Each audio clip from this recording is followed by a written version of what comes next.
SuperTalk Mississippi media production. You're listening to Sports Talk Mississippi On Demand, presented by Pearl River Resort. Escape to Choctaw, Mississippi and enjoy world-class gaming, the Dancing Rabbit Golf Club, and Geyser Falls Water Park. Escape to Pearl River Resort. Sports Talk Mississippi is on the air. Sports Talk Mississippi is powered by C Spire. Power your home or business with C Spire Fiber. To learn more, visit supertalk.fm/C Spire. C Spire Fiber powers Super Talk Mississippi.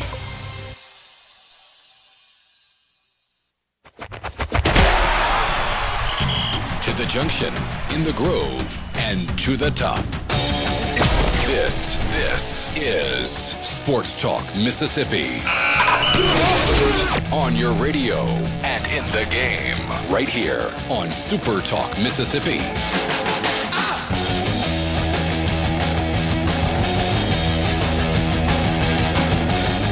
In late July in Mississippi, especially in the Pine Belt area, it is hot outside. Just the walk from the car to the press box here at the Diamond Youth World Series, I got sweating.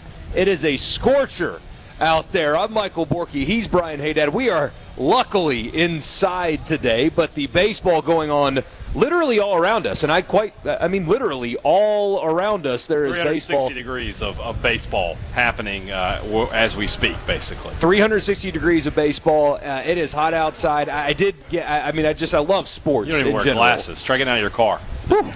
Just cover them up completely. You have to give yourself a good 30 seconds just to sit there and let everything. Yeah. So I don't bump into anybody when I'm walking. The competition hot as well. The kids are having a blast. The heat doesn't affect them. That's what I remember when I was playing every sport in the book. I even played hockey. Have I ever told you that? I played youth hockey as a kid. Yeah, we had a hockey league up until I think it was 6th grade, and then once you got past 6th grade, you had to go to Columbia to keep playing, and so I wanted to stay around to play all the other sports. Right. But it never bothered me. But I still admire the heck out of the kids out there playing right now because they're tougher than me. They're tougher than me. I wouldn't be out there.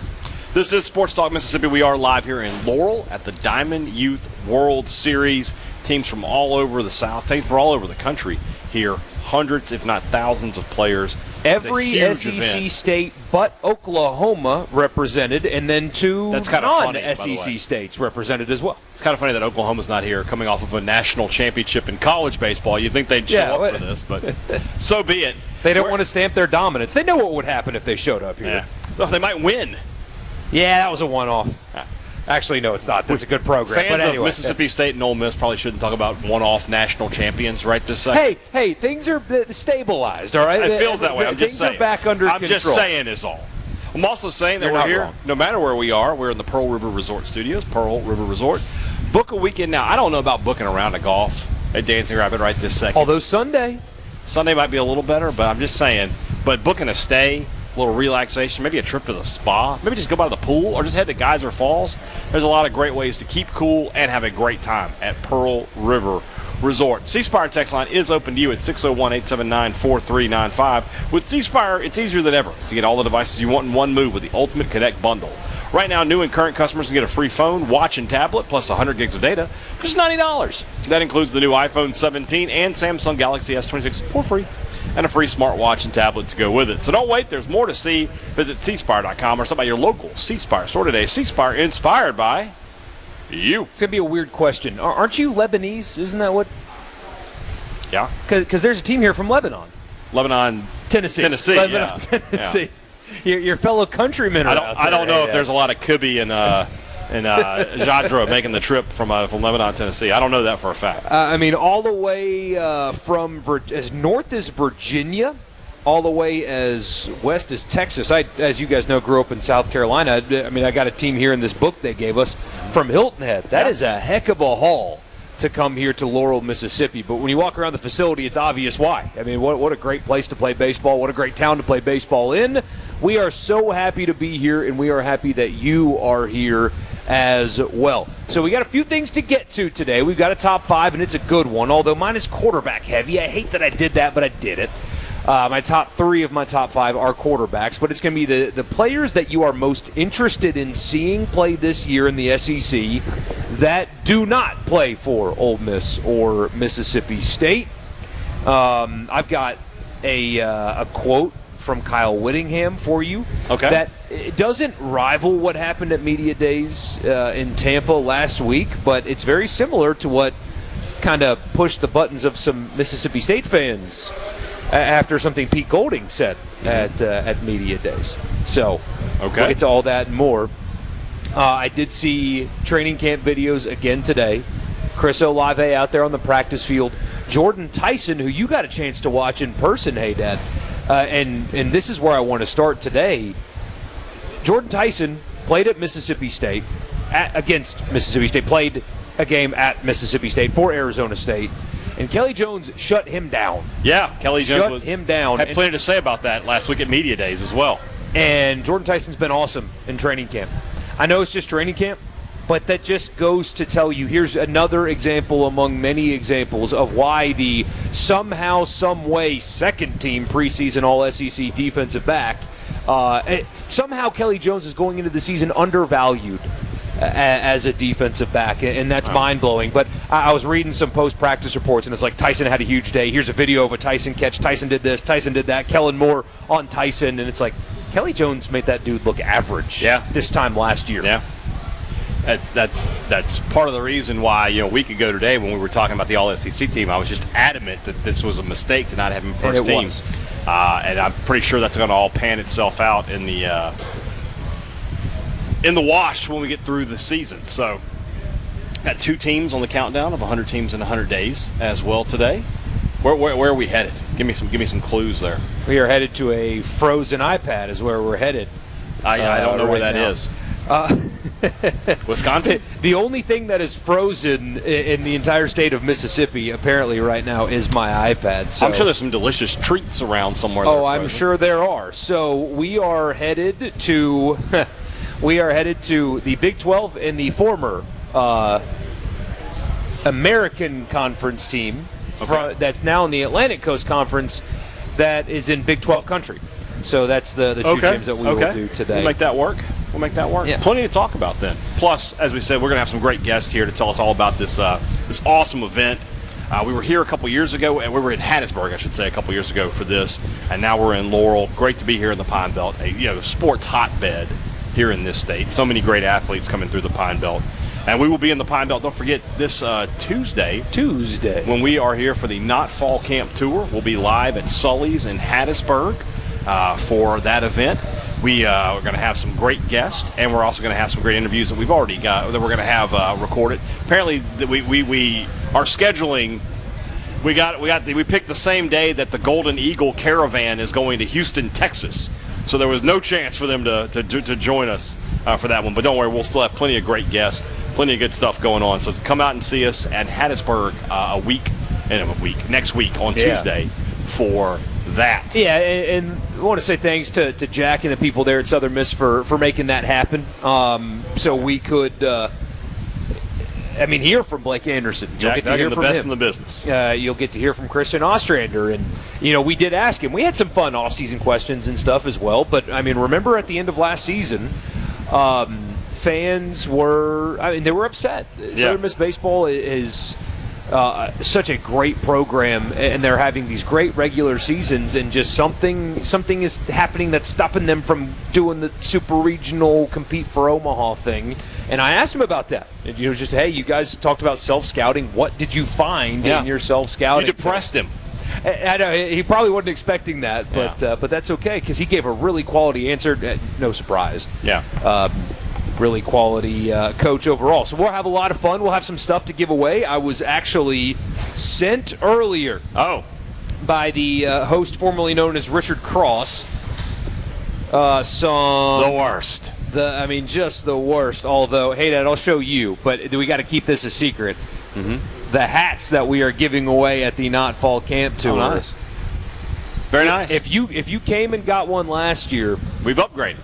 I hate to tell you, we've upgraded. Yeah, come get another one. So you have to come back. All right. That is the sales pitch here. Very good. The hat you currently have is good. But we can do better. We've done better. We've done better. And by we, I mean Richard, because Richard took it upon himself Well, to be the merch czar for the Not Fall Camp Tour that he's not a part of. Well, let's not give him any more credit than he deserves.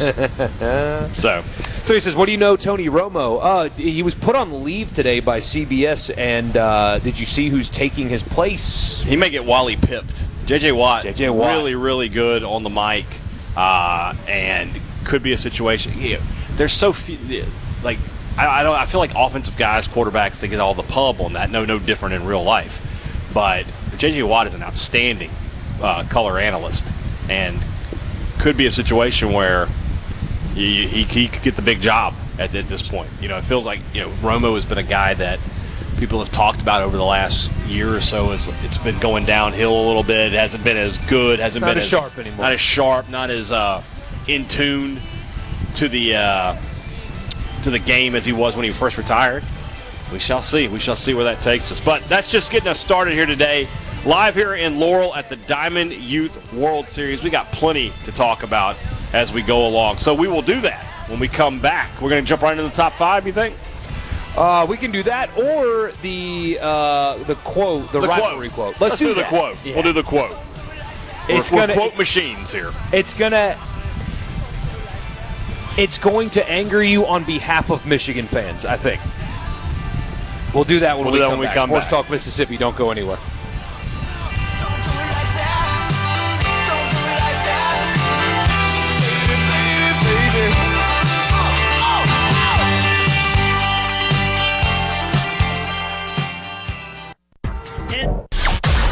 It's time to get real. Real sports talk for Mississippi. It's time for you to get real with it. Sports Talk Mississippi continues on SuperTalk Mississippi.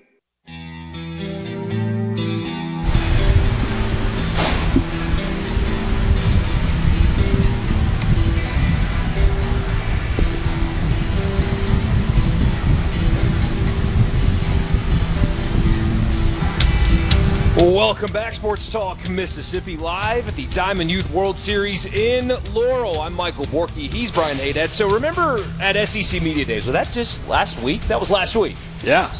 And we were 2 hours fresh from the plane this time a week ago. This week went by slow. Because that feels like it was there you longer. go. Now you're on the right path. Now I'm on the path. But last week, some people, not many, but some people didn't like the idea that the head football coach at Ole Miss and the head football coach at Mississippi State occasionally play golf together. I guess it goes down at Old Waverly, and they have played golf together. People didn't particularly like that. They didn't care for that. Yeah. This is worse. This is Kyle Whittingham, the new head coach at Michigan. Remember, there was a long period of time where Ohio State was dominating Michigan. Dominating them. Yeah. Michigan took that back. All right.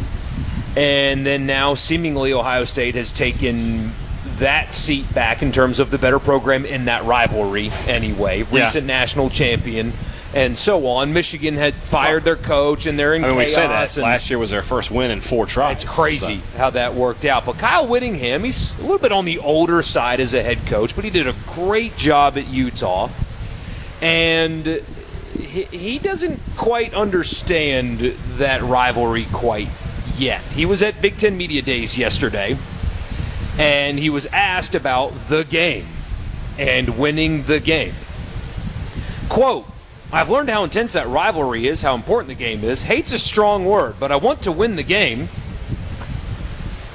It gets worse. Yeah. I thought Ryan Day, I thought Ryan was a pretty good guy when I got to interact with him at the Rose Bowl, and based on what Urban Meyer has told me, I just think that a rivalry can be intense and emotional without the hatred factor. I don't think there's any place for that, personally.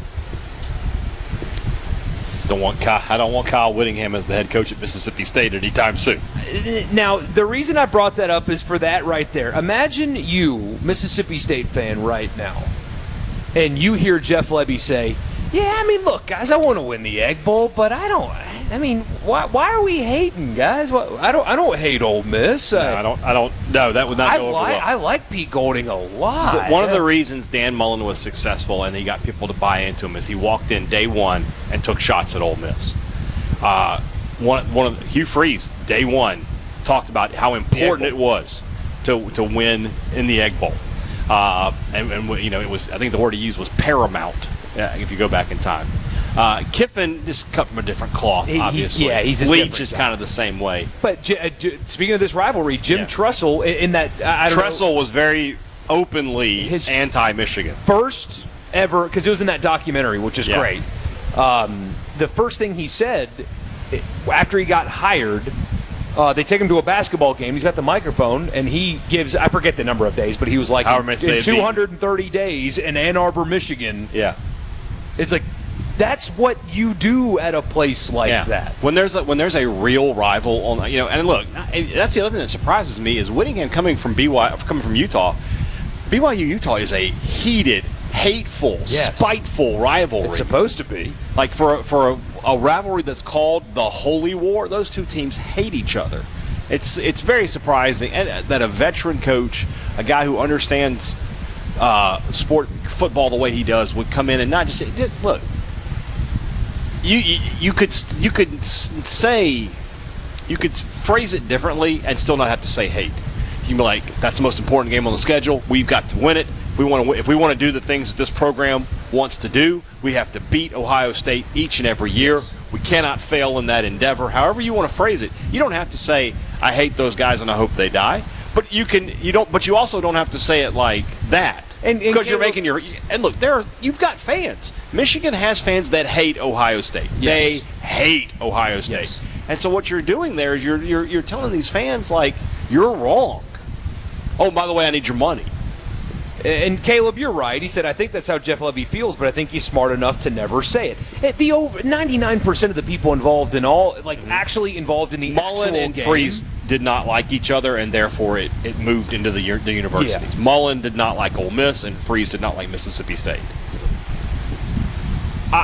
Maybe I'm wrong. Mm-hmm. I don't think Pete Golding hates Mississippi I think State. Kiffin at the end there didn't like. Once Leach was gone, he didn't like Mississippi State. It's the Bells. That might be. So be it. But now, like the player. I mean, you heard at media days from Trinidad Chambliss that he and Kamario Taylor are friends. Yeah. They communicate with each other, and a lot of you guys don't want to hear that. And that's more common. The coaches, 99% of coaches are just like you. You know, it's your job, it's their job. But you have got to know what your clientele is. It's like being a medical device salesman and then showing up with insurance. It's like, hey guys, buy this life insurance policy. Yeah. That's you have got to know your people, and that rivalry will, especially if he loses in year one. Mm-hmm. Everybody's going to look back to that quote and say, "Well, that's why you lost. You don't care." The other side of that is, if he wins, nobody cares. If he goes out there in year one and beats Ohio State, he can say whatever he wants. You can do whatever you want. If you go to Michigan and you go to the college football playoff and you beat Ohio State, you're fine. Say whatever you want, Coach. We don't care. Yeah. Marty, you're too smart for such a false equivalence with Lane Kiffin and Kyle Whittingham here. You're too smart for that. He's literally too smart for everything. There is nothing he's not too smart for. Well, he's too smart for that. Well, I agree. But yeah, I mean, it's what's going on with Lane is totally different. He was the coach at Ole Miss and left a playoff team. Yeah, Whittingham had no connection to Michigan, so I get that. Can you win without taking shots? Yeah. Well, can you? What coach did Saban? I'm trying to think of, like, what did Saban ever say about Auburn? Maybe not publicly. I'm sure he told his own boosters, he's like, it's very important to win that game. He did. He knows, all the behind the closed door stuff. Georgia, Kirby Smart played at Georgia. You know, do you think he doesn't want to beat Georgia Tech and Florida and Auburn? He hates his rivals. Yeah. So I think you don't have to take shots, but you also don't have to try to play kinder, gentler nation with your rival either. They're your rival. I've been to an Ohio State-Michigan game. Yeah. And first of all, it's just like if you've ever been to an Iron Bowl, if you've ever been to an Egg Bowl, but on a larger scale. I mean, you can feel the hatred. Right. But Ohio State's band does this thing where during their pregame routine, they learn the fight song of all opponents, right, of every opponent, and they do, like, they make the formation of the school's logo. Right. And they play the fight song of their other team. And, like, the fans for every other team just kind of clap along and, whatever, okay, cool. Like, you guys did a cool thing. they booed their own band. I mean, intensely booed their own band when they made the M and started playing Hail to the Victors. See, I thought you were going to tell me that the band, like, that's the one time they don't do it. The band did it, and the 100,000 people are booing their own marching band because they're playing the Michigan song. It was hilarious. That's the way it's got to be. It was hilarious, and I mean, they even have a song that I don't know if I can sing if it's appropriate. No, I wouldn't sing it. But they sing it in the stadium. Yeah. You think Hottie Tottie's bad?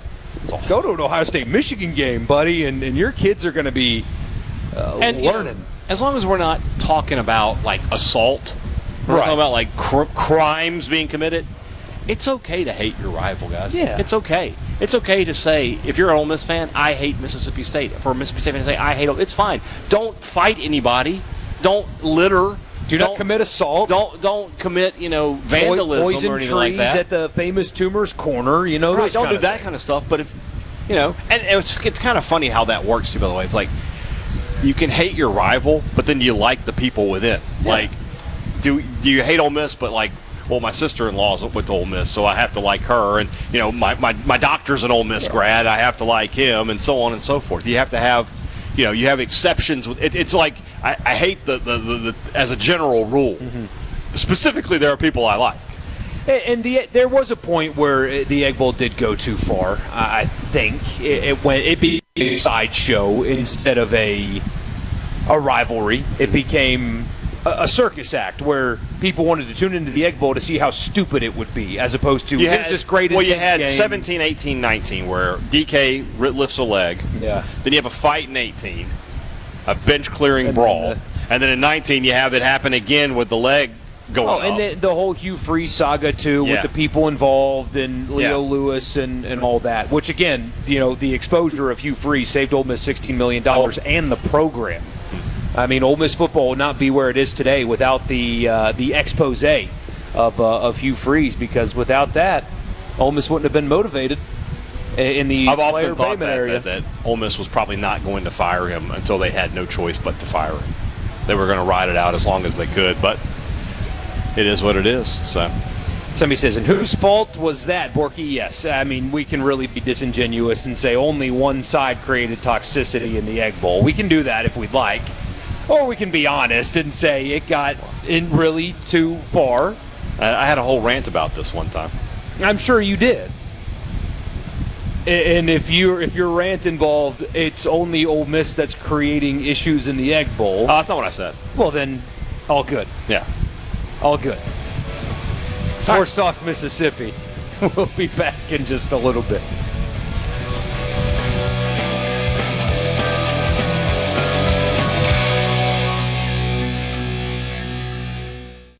From the city. Your number one for Sports Talk. Anyone? Come on, don't be shy. Sports Talk Mississippi. Bingo, man, bingo. Super Talk Mississippi.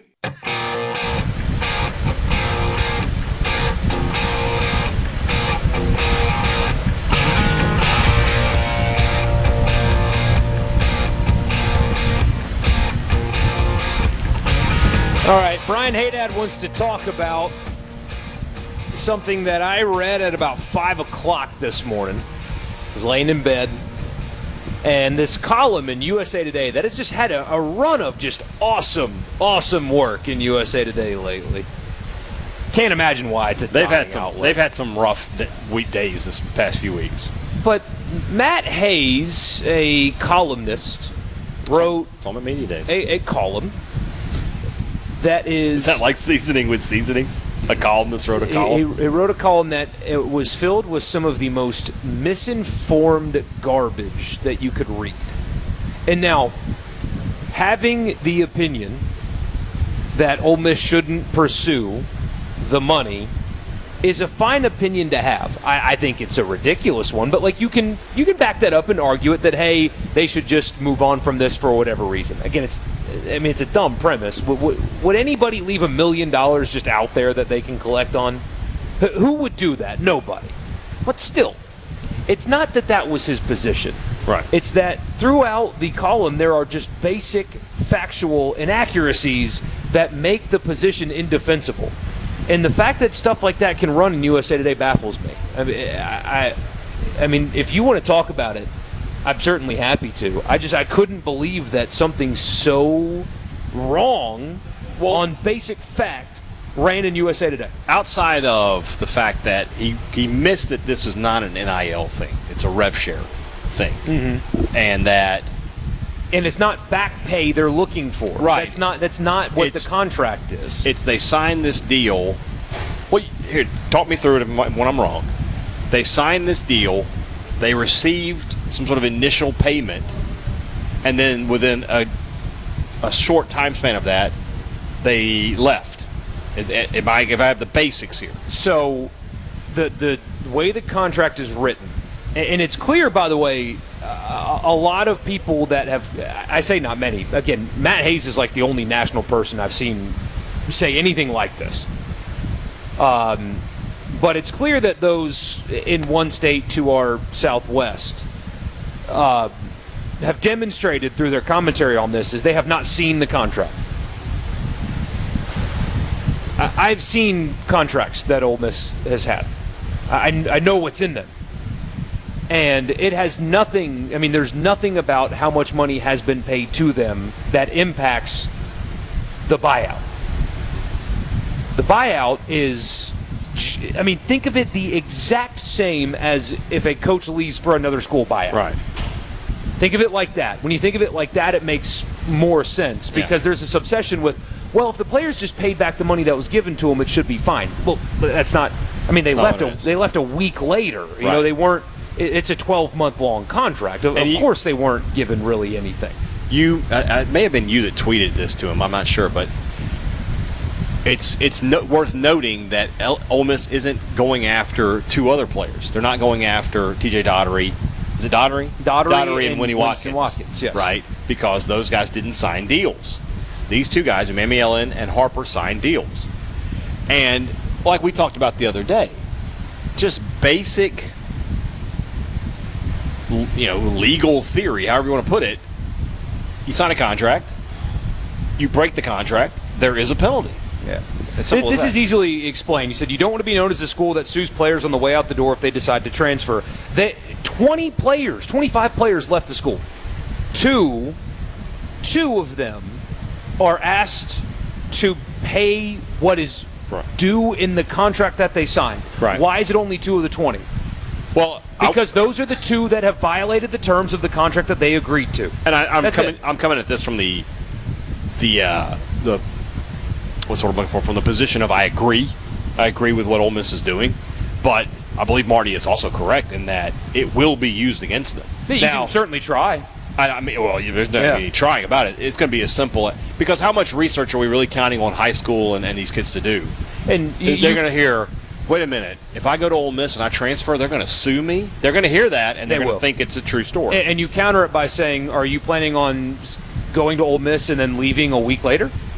If so, when you sign a contract, then so be it. Yeah. Do you think Ole Miss would pursue the money if it wasn't for the bad blood with Kiffin? 1,000%. So you think if they had signed these deals and then transferred to UCLA and Wisconsin, yes, you think they would go after? It's $1 million. I mean, I don't disagree with you. It's $1 million. And the worst part is, I don't know if that's the worst part, but LSU had 5 months to privately settle this. Right. They had 5 months. The first notice of payment was sent in February. Mm-hmm. That, hey, the deadline is here, pay. Right. And then they gave them 5 more months privately to settle it. And they still chose not to settle it. What would you suggest they do? If you think that they're good, that's the thing that Matt Hayes, when he writes this stuff, he doesn't think about what message does this send to college football as a whole? Right. It becomes a situation where we're trying to get hold of some of the craziness of free agency right now, that if we say things like, hey, you got to have contracts, we got to have a way to, if players are going to have all this freedom, there's got to be something in it for the schools, however you want to put it.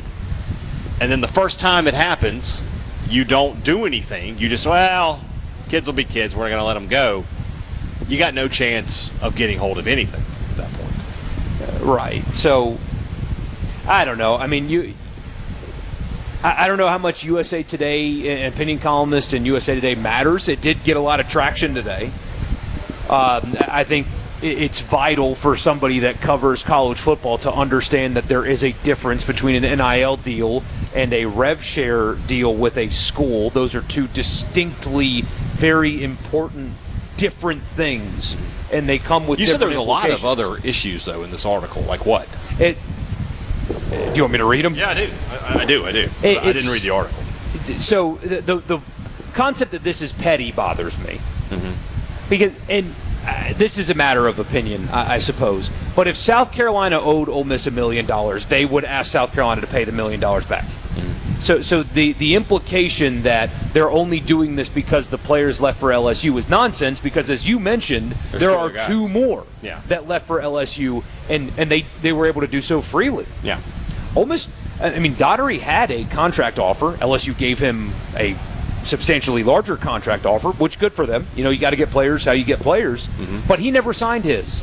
So when he decides to leave, Ole Miss, thanks TJ, see you later. I mean, I don't know what to do. There's nothing that you can do. Right. And then you have a situation where you think that Ole Miss should be they shouldn't ask for the money at all. South Carolina had a player transfer from South Carolina to Ole Miss. They asked for the money and they got it.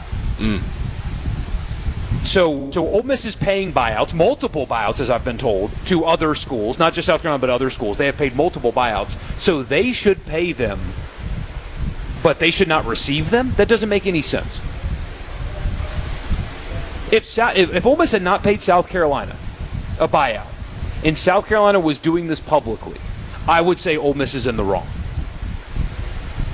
Pay your buyouts. If Luke Ferrelli, and he used the Ferrelli example as well, which again is nonsense because Ferrelli did not have a revenue sharing agreement with Clemson.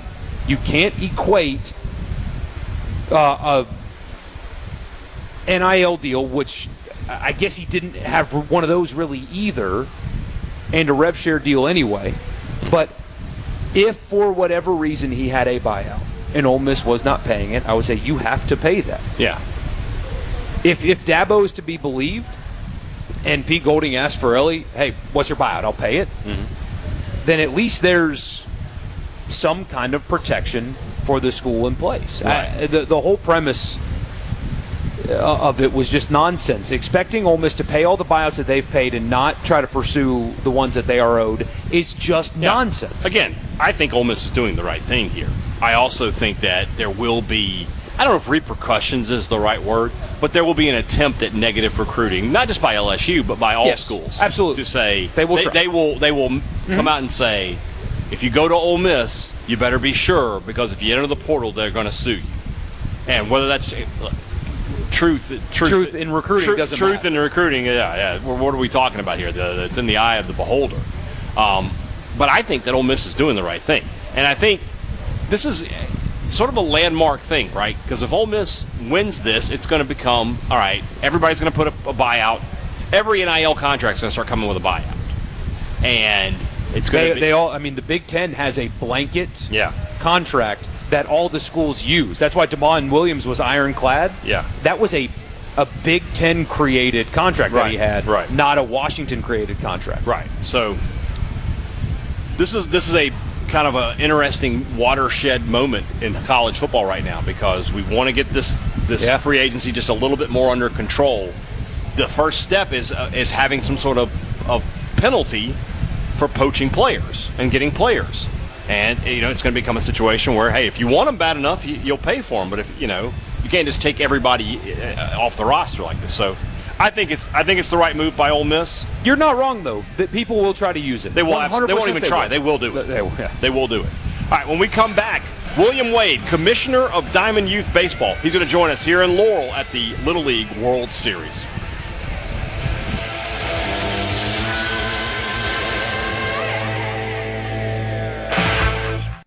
In the Venable Glass Talk, Mississippi. Here we go. SuperTalk, Mississippi.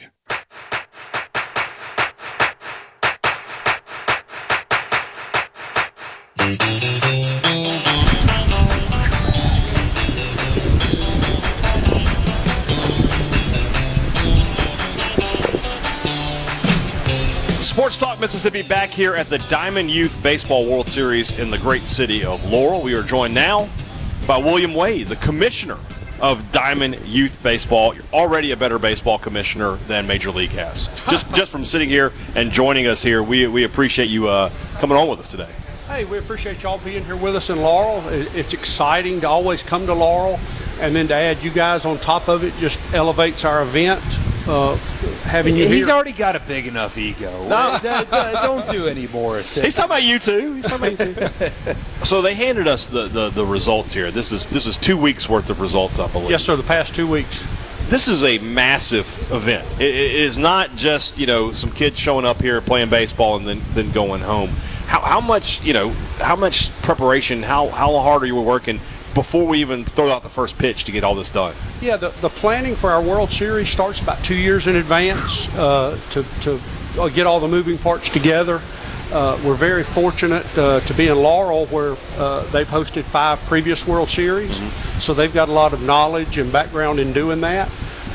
When we finish up our tournament Monday, we'll end up having played about 200 bracket games over the 3 weeks, and it's always great to come here. The hospitality, people always talk about Southern Mississippi and the area, the out at the restaurants, the shops, all those things. It's just really great, and I'm so pleased that the kids get to experience that. Teams from all over the country, as far north as Virginia, as far west as Texas. Do you recruit teams? How do you fill the roster of teams that come here? Well, we're a community-based recreational program. We're in 13 southeastern states. We have a little over 750 franchises this year, leagues and communities that play with us, and that consists of about 11,000 regular season teams. That's just in baseball, not to count our softball. And it starts from there. These are all they're all local league children, community players that come to our event. How long have you been involved with Diamond Youth Baseball? Since 1992. I've been the commissioner for the last 7.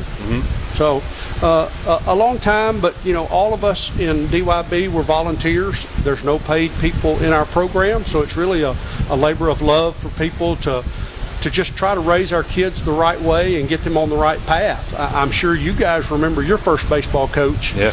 That's your first authority figure in life besides your parents, and I can still remember mine to this day. So it's very important what we do to try to get these kids started out in the right direction. I'm glad you mentioned it that way, because we hear horror stories often of bad youth baseball in particular situations. So what is that like for you, trying to make sure that everybody has the right focus when it comes to your organization? Well, today the world has changed. It's not the same world we had 20, 25, 30 years ago.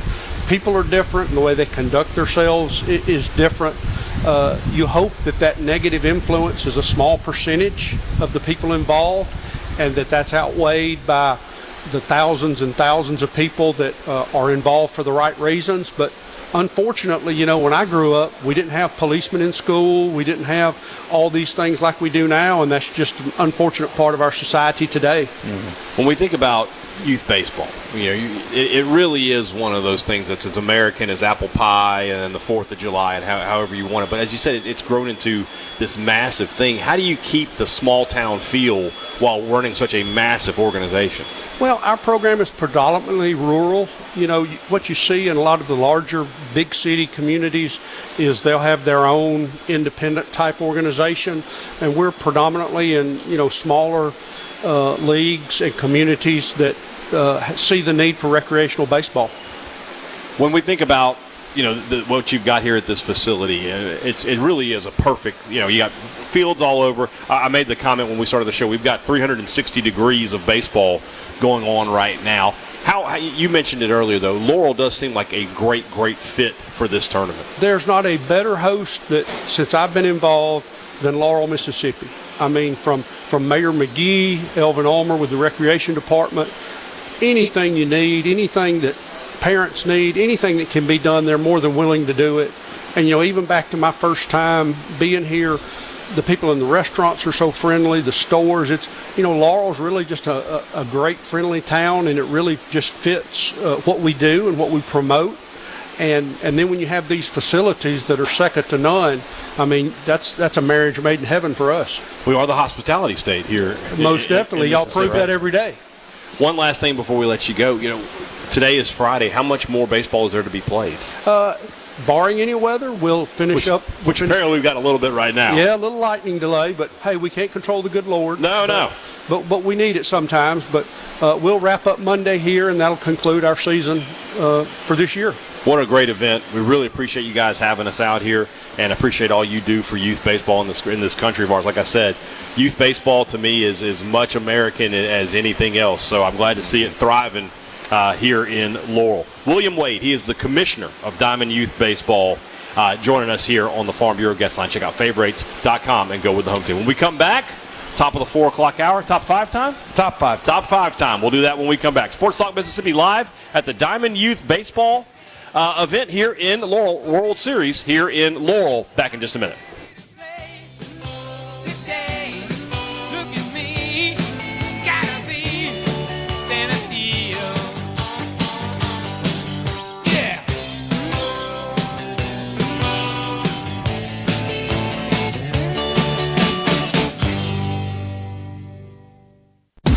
Or Sports Talk Mississippi. It's go time. Sports Talk Mississippi. Well, say something. Super Talk Mississippi.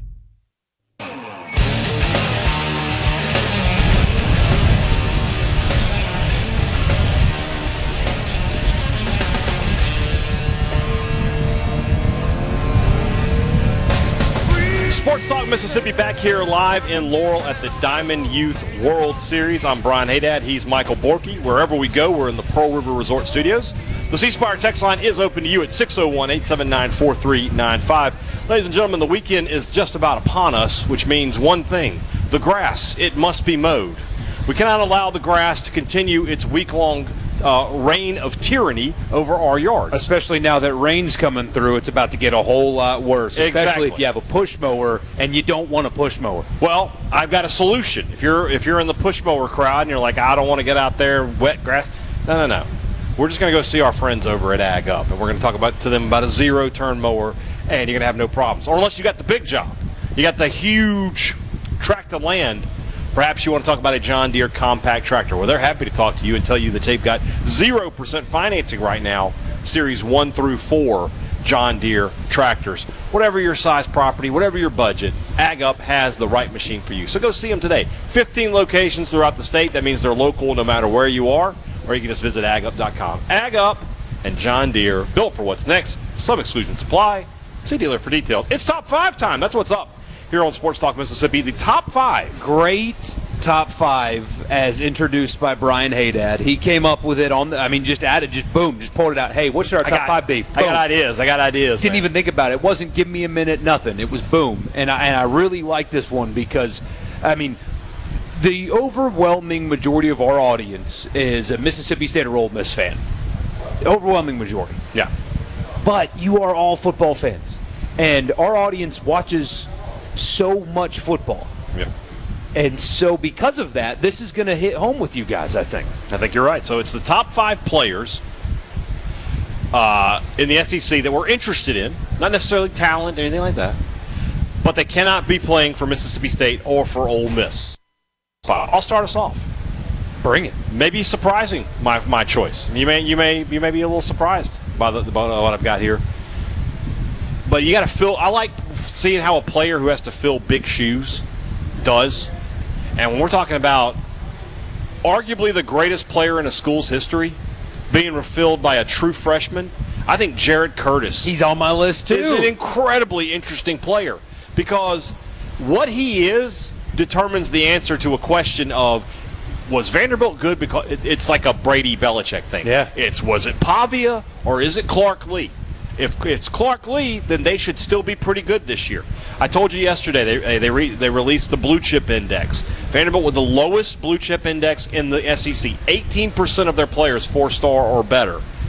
They've got, but one of those guys is this kid Jared Curtis. Who was Do they factor in the portal on the blue chip index? I'm not entirely sure on that. Okay. I think so because Ole Miss was like at 50-something%. There's no way it's just from high school. No, because this high school class will be above that. There's no way Ole Miss has 40 high school kids. Like, no. It's got to be. No, they haven't done that, no. So that being said, if Curtis can deliver, Vanderbilt can continue its success. But if he can't, it's going to be right back to the old ways for Vanderbilt. I think that's an incredibly interesting storyline. That's a good one. Colin Simmons is my number 5, the edge from Texas. There's just something about when you're turning on a football game and there is a pass rusher that is feared, and just watching him, because every snap you're just waiting for this guy to go get his, right? And there's that anticipation of a guy like him every single possession. And hey, unfortunately here in the state of Mississippi, you're going to have to see him. There's a fear that every time you snap the football, he's going to get that strip sack. He's going to change the game on one play. He is a joy to watch. He's explosive. He's elite. He is fun.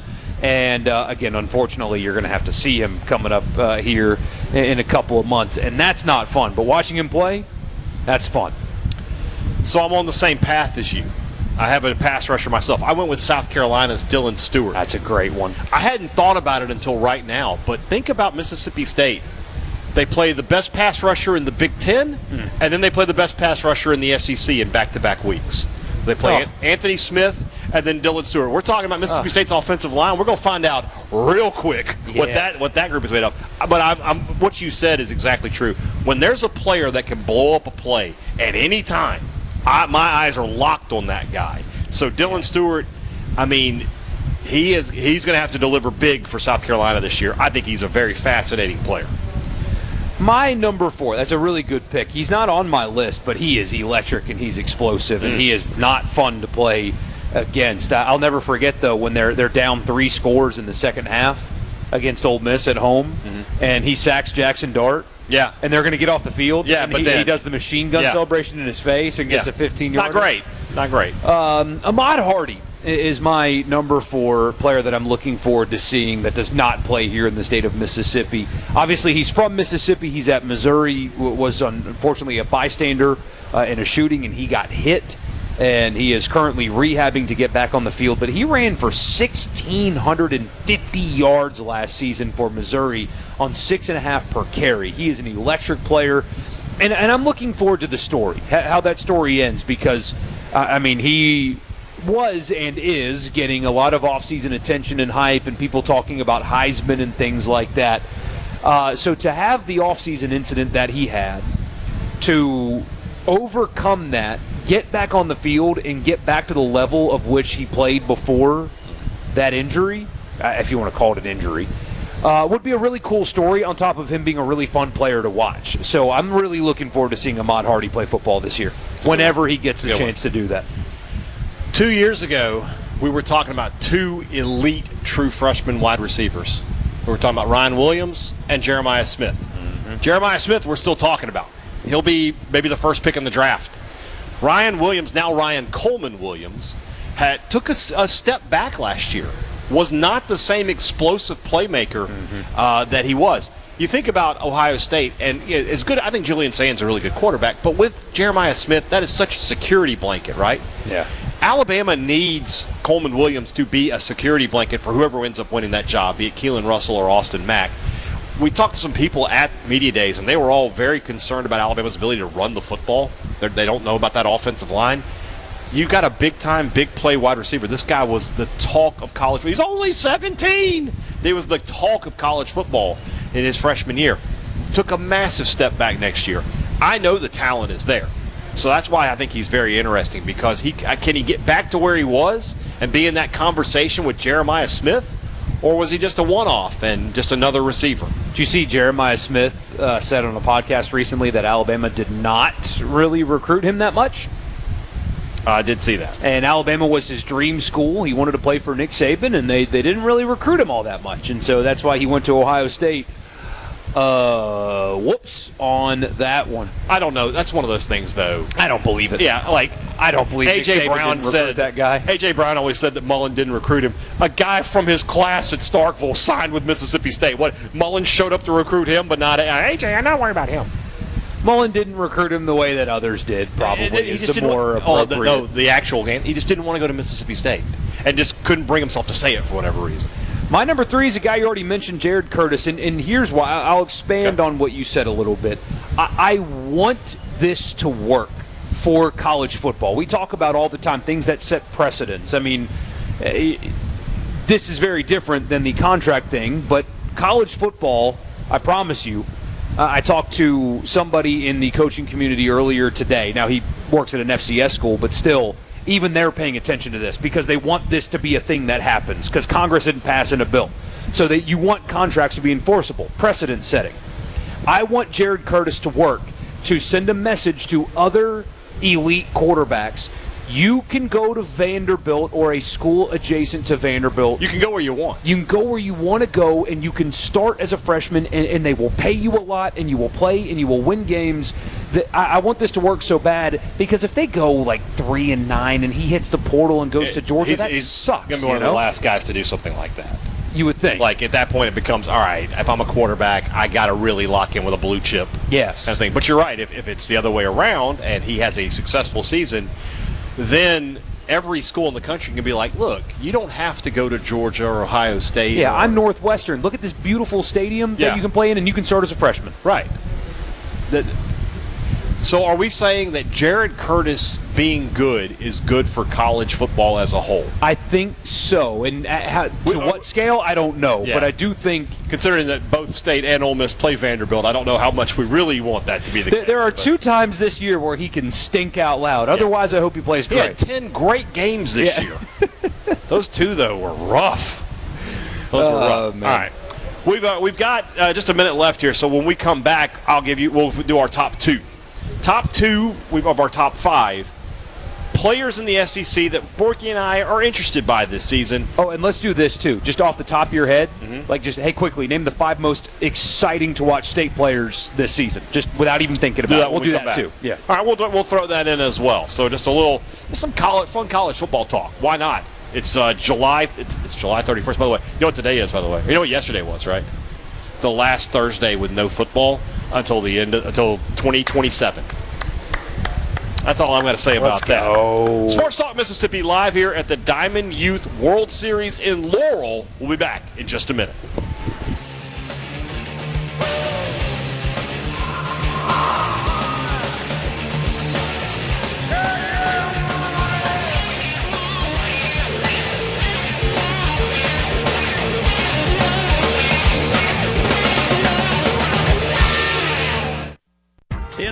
It's time for more Sports Talk Mississippi. Finally. On SuperTalk Mississippi, the SuperTalk app, and at supertalk.fm.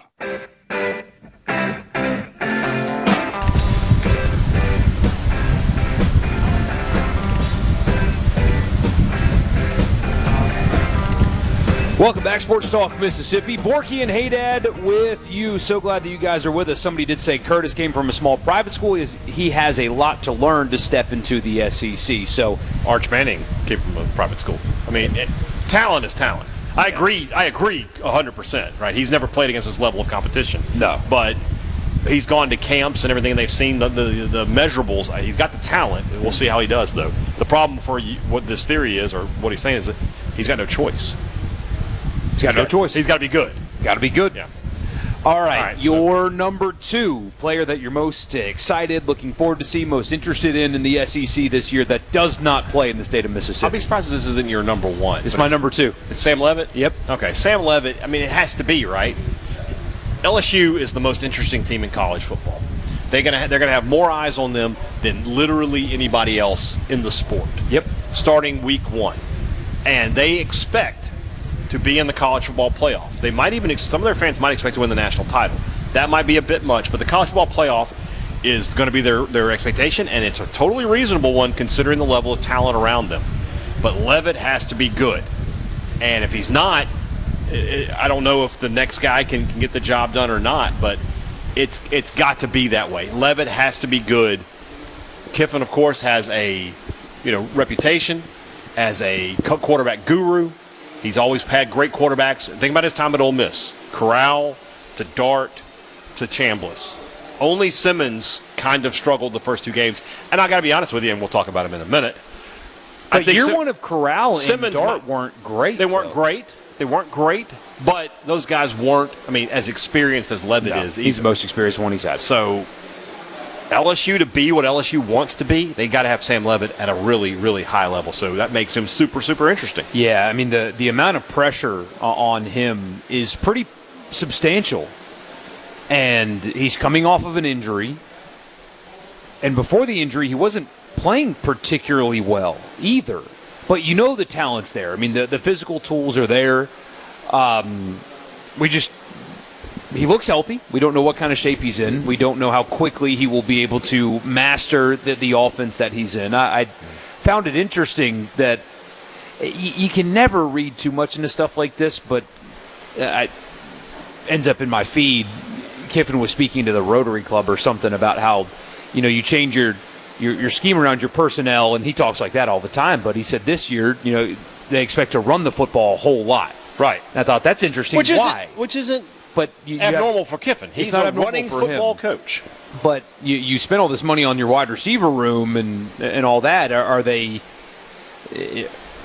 Is he concerned that Levitt can't execute the precision that offense requires because he didn't at Arizona State last season? Maybe he thinks his O-line's going to be better at run blocking than pass blocking. Possibly so. There's layers to that. There's a lot. Yeah, but he's fascinating, and the team should. That's your number good. 2 as well, right? That is my number 2. My number 1 is kind of a homer answer, but go ahead then. Lenora Sellers is the player that I'm most looking forward to seeing this year because he is. I don't know how to describe him other than the cliche extremely high ceiling, extremely low floor. Mm-hmm. And his performance this season will dictate the future of his coach and his program as a whole. If he is great, Beamer keeps his job. I think the team around him is actually pretty solid. Like, I'm not saying they're going to go to the playoff, but if he takes the step forward that people think that he can, then they're going to be a tough out, and they might compete for that. But if he is still what he was a season ago, Beamer's getting fired, and this supremely talented quarterback never met his potential, and he might have the highest ceiling of all the quarterbacks in the SEC. He's just not anywhere close to it. People talked about him potential 1-1. Yeah. He's giant, but he can run. And he's got all the tools, all the physical stuff. But there's just something missing there. And what is that? If he figures it out, the dude is elite, truly elite. But if he doesn't, the program changes, Beamer gets fired, everything blows up there. So he's got a lot riding on him from that perspective. I have a quarterback as well at number 1. This time a year ago, I was convinced that Austin Simmons was going to be a superstar player. He got off to a really slow start, and he gets hurt. He got Wally pipped. Trinidad Chambliss playing the role of Lou Gehrig there, and now he's off to Missouri. Missouri is a program that offensively they've been really good. They've got Jamal Roberts to start, and then Ahmad Hardy is coming in, so they're going to be able to run the football. They've got some good receivers, including one of his former teammates there. Drinkwitz is a good coach. They have some pieces in place there, and Missouri is a program, we talked about them a few weeks ago when we did our grunge preview. They are the ones that are hungry to get to the college football playoff. They're the ones who've been close but haven't been yet. Can Austin Simmons be that guy? A year ago, I thought this guy was the next great Ole Miss quarterback. The talent is still there. I remember talking to Greg McElroy about him, and he was just like, this kid can do anything with the football. There's no throw he can't make. Well, that's still there. So I want to see if Drinkwitz can coax it out of him. And I'm just intrigued by him. That's a guy that both State and Ole Miss will play this year. Yeah. So I'm interested to see how he does. And that'll be an interesting case as well. Obviously he didn't play at Mississippi State. When he makes that return trip to Oxford, the reception's going to be really, really good. And you get that sometimes in sports where a player will spend 15 years with one franchise, and then the team will move off of him because he's getting older or whatever, and he gets to do the whole hat tip thing at home plate. I don't think Austin Simmons is like they're going to pause the game so everybody can welcome him. No. But an SEC quarterback, TJ Daugherty, I heard that. An SEC quarterback is going to walk into that stadium, a road stadium, and the fans are going to be glad to see him. Like, oh, hey, there's Austin. Yeah. That's a weird dynamic. Yeah. I don't think the online burners, whatever. I don't think Ole Miss fans at large are. Of which you have 3. I don't think the fan base at large has any negative feelings about Daugherty, to be honest with you. I think the negative feelings player will be more on Prince Will. Yes. Than Daugherty. Because he signed. Right. But most of it's just for Kiffin. Let's just be honest. All right. Yeah. Top 5, you want Mississippi State. Yeah, just the 5 guys that are most electric on Mississippi State's team that will electrify the fan base when they play. Just boom, off the top of your head. Marquise Johnson. I'm not ranking these guys. So just throw them out there. The 5th guy is where I'm struggling. All right, Kamario Taylor. Yeah. Kelly Jones. Yeah. Anthony Evans. The 5th guy.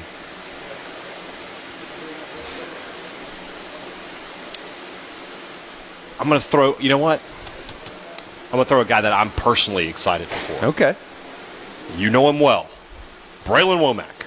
Yeah. I'm excited to watch Braylon Womack.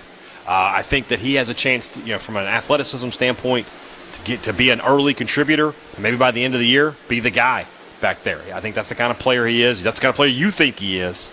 I wonder if they're going to try to not play him on offense. I don't think he'll play any. But return punts possibly or something like that. I wonder if that's going to be part of what they're going to test this camp. The problem with that is nowadays, who returns punts anymore? Nobody. It's just like the punters are so good. What you're saying is they're going to have him out there at fair catcher. That's what he is. So, yeah. Oh, I almost made a joke. I'm glad I didn't. Please don't. No, I'm going to do it. I'm sorry. Your jokes are terrible. Don't do State fans, I'm sorry. Forgive me for this. Here we go. Here we go. When Haydad asked who returns punts anymore, Texas does. I'm sorry. Okay, that was message board brain. I'm sorry I did that. Forgive me. We like Borky. I'm sorry. He's okay. He's better than Richard. He's fine. Hey, they want me to get into the Egg Bowl stuff anyway. This is what you do. That's me getting into the Egg Bowl stuff. I'm sorry I said that. Oh, are you? I am. Okay then. Well, go ahead. Yeah. Go ahead and give me your 5 Ole Miss players. Let's remove Trinidad and Keewan because everybody already knows that. Deuce Alexander. People keep forgetting about Deuce Alexander. He has the speed and the body control and the hands. That dude is fun. DeJon Stribling, the number 33 pick in the draft, just showed up late in the year. So don't forget about him at all. Joshua Dye, the running back transfer from Southern Utah. All right. It looks like he's got some electrifying traits in him when he gets touches. Of course, Keewan's going to be the guy, but he's got electrifying traits, so look out for him. Everybody's talking about Jonte Cook, another name, Horatio Fields, the wide receiver, the Auburn transfer. I knew him, Horatio. And then... That's right, baby. We just made a Hamlet reference on this show. Nailed it. I want you to tell me. I want you to listen to every sports talk radio show in America, and you tell me how many of them on a Friday made a Hamlet reference. It's not more than 2, I promise you. Keaton Thomas at linebacker. Who was a good pick? I voted him third team all SEC. Just look Too out. much hype. Look out for him. And then Centarian Perkins. So he played a more traditional-ish linebacker last season. Yeah. Had to drop into coverage. By the way, his coverage grades were amazing last season. He's good at it. He's a good football player. Period. End of sentence. But I do think they're going to get creative and let him tee off a little bit, and that'll be fun to watch. All right, when we come back, we got 2 teams in the countdown of 100 teams in 100 days. Let's get one of them out of the way. Let's get one of them out of the way. We'll do that when we come back. Sports Talk Mississippi live here in Laurel at the Diamond Youth World Series. We'll be back in just a minute. Hey, Perez, don't go anywhere.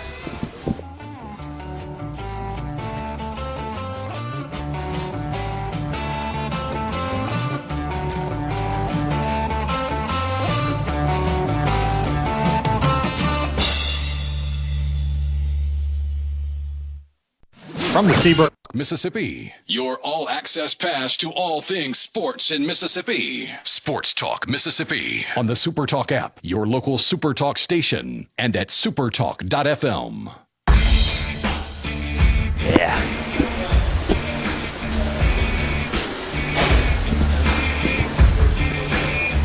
A few weeks ago, a few months ago at this point, we did give a PSA to Ole Miss that the intro song, just go ahead and do Cashmere. I thought you were going to lean over and give me that right there. Just do Cashmere. It's all you got to do. Borky and Haydad with you. Sports Talk Mississippi from the Diamond Youth World Series in Laurel. They're under a weather delay right now. A little bit of lightning and rain and dark all clouds over the state in the area. And so there's a little pause on the baseball, but they've been at it for weeks. Almost 150 teams from 11 states, I believe, are here. Incredible tournament, incredible facility. So thankful to be a part of it. So glad that we are here. And we're glad that you guys are with us. We are inching closer to the start of football season. As Haydad told you, this weekend is the last weekend without football. It's great to meet you, sir. Without football until February of next year. The Hall of Fame game is in 6 days, but week 0 in college football starts in 29 days. It's time for the countdown of 100 teams in 100 days. This day is bananas. B-A-N-A-N-A-S. This day is bananas. 100 teams in 100 days.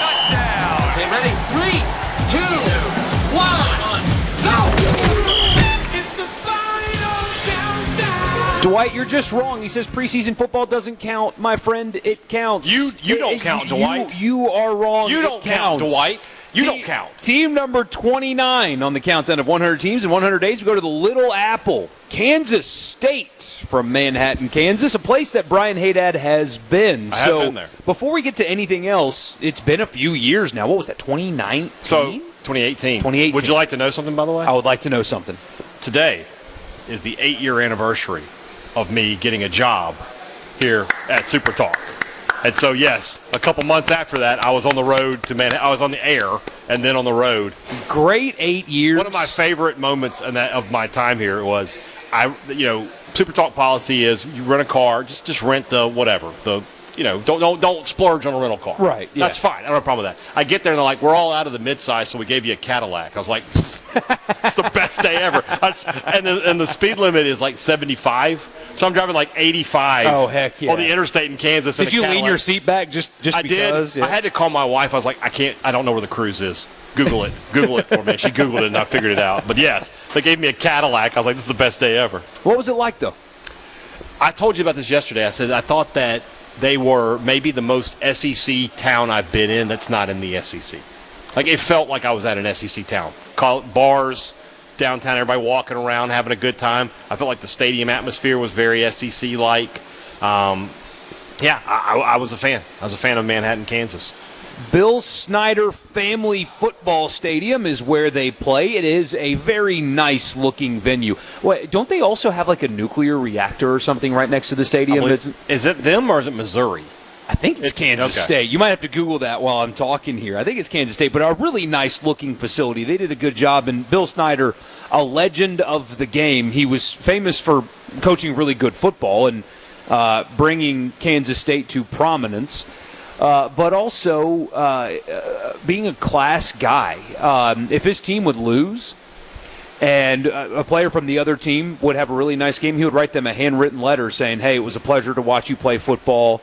You deserve the win, that kind of stuff. I mean, that's the kind of guy he was. And obviously has the stadium named after him now. 50,000 on the nose is what it holds. 50,000, 0, 0, 0. There is a nuclear reactor 1.5 miles from Bill Snyder Family Stadium. So the aliens are going to start there first, I guess.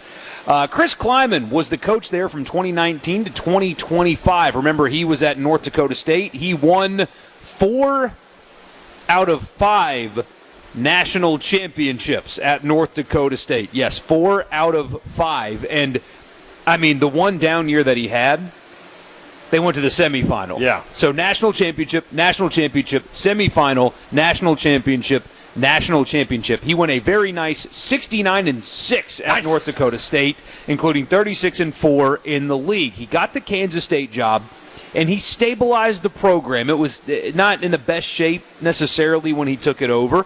Started in 2019 with an 8-5, went 4-6 in the COVID year, but 8-5, 10-4, 9-4, 9-4, and then last year it just didn't go well. Remember, they lost in the season opener, even though they had Avery Johnson. We'll get to him more in a second.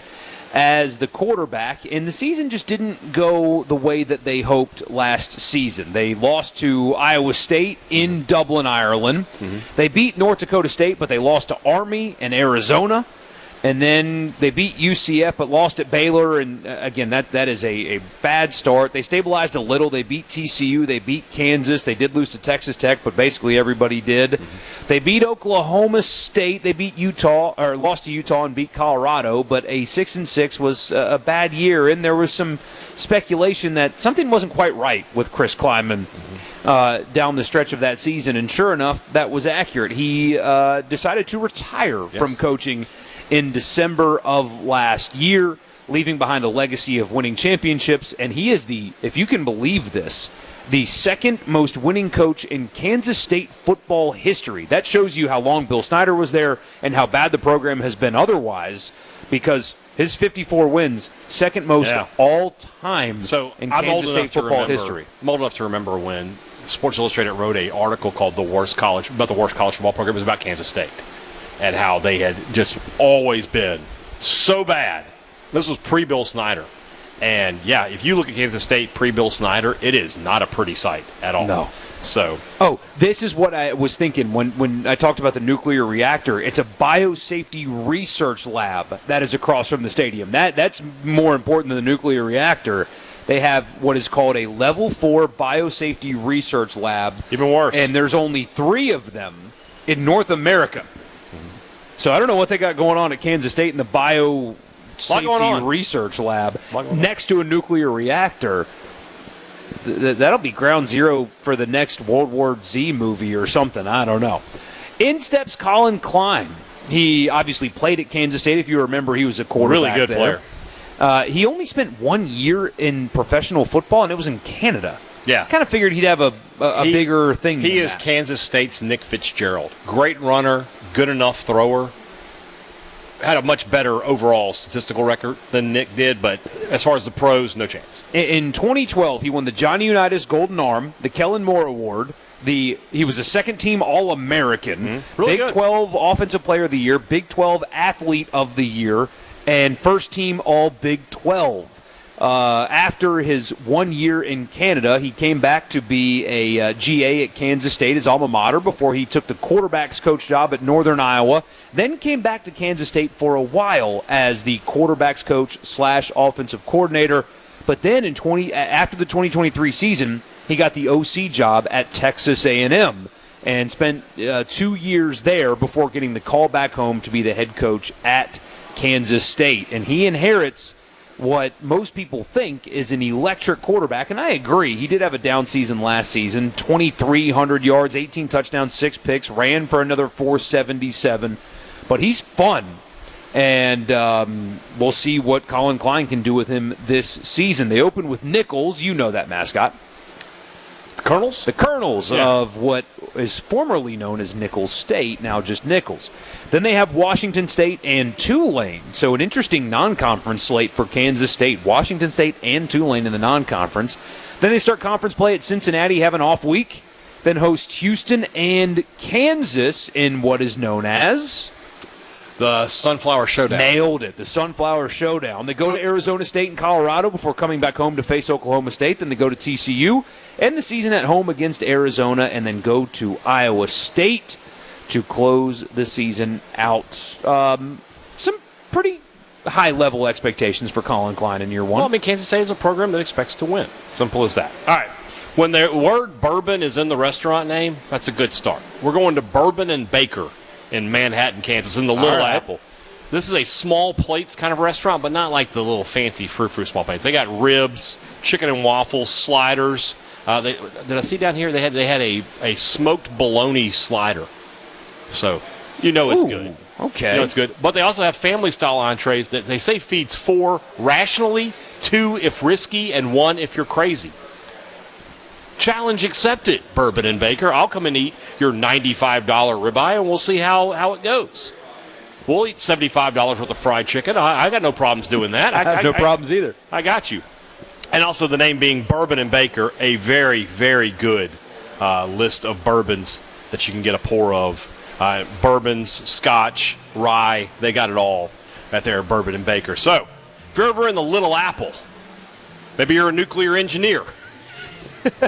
Or a biolab researcher. I don't know. Any of those things. If you're ever there, stop by Bourbon and Baker and tell them that Borky and Hey Dad sent you. All right, we'll be back in just a minute with Kent Bruxvort. He is the president of Diamond Youth Baseball. He's going to join us live here at the Diamond Youth World Series in Laurel. Back in just a minute. Sports Talk Mississippi with you on a Friday.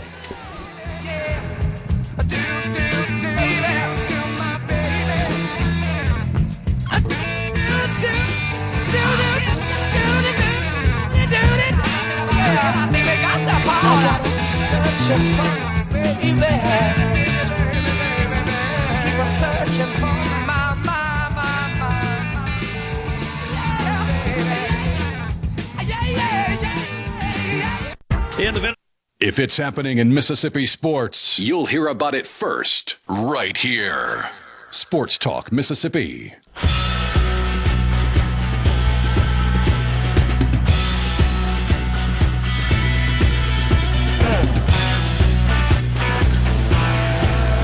We're back live here in Laurel at the Diamond Youth World Series, which is a massive event, and this man is a big part in putting it together. Kent Bruxvort joins us now, the president of Diamond Youth Baseball. All right, we had a commissioner, we got a president.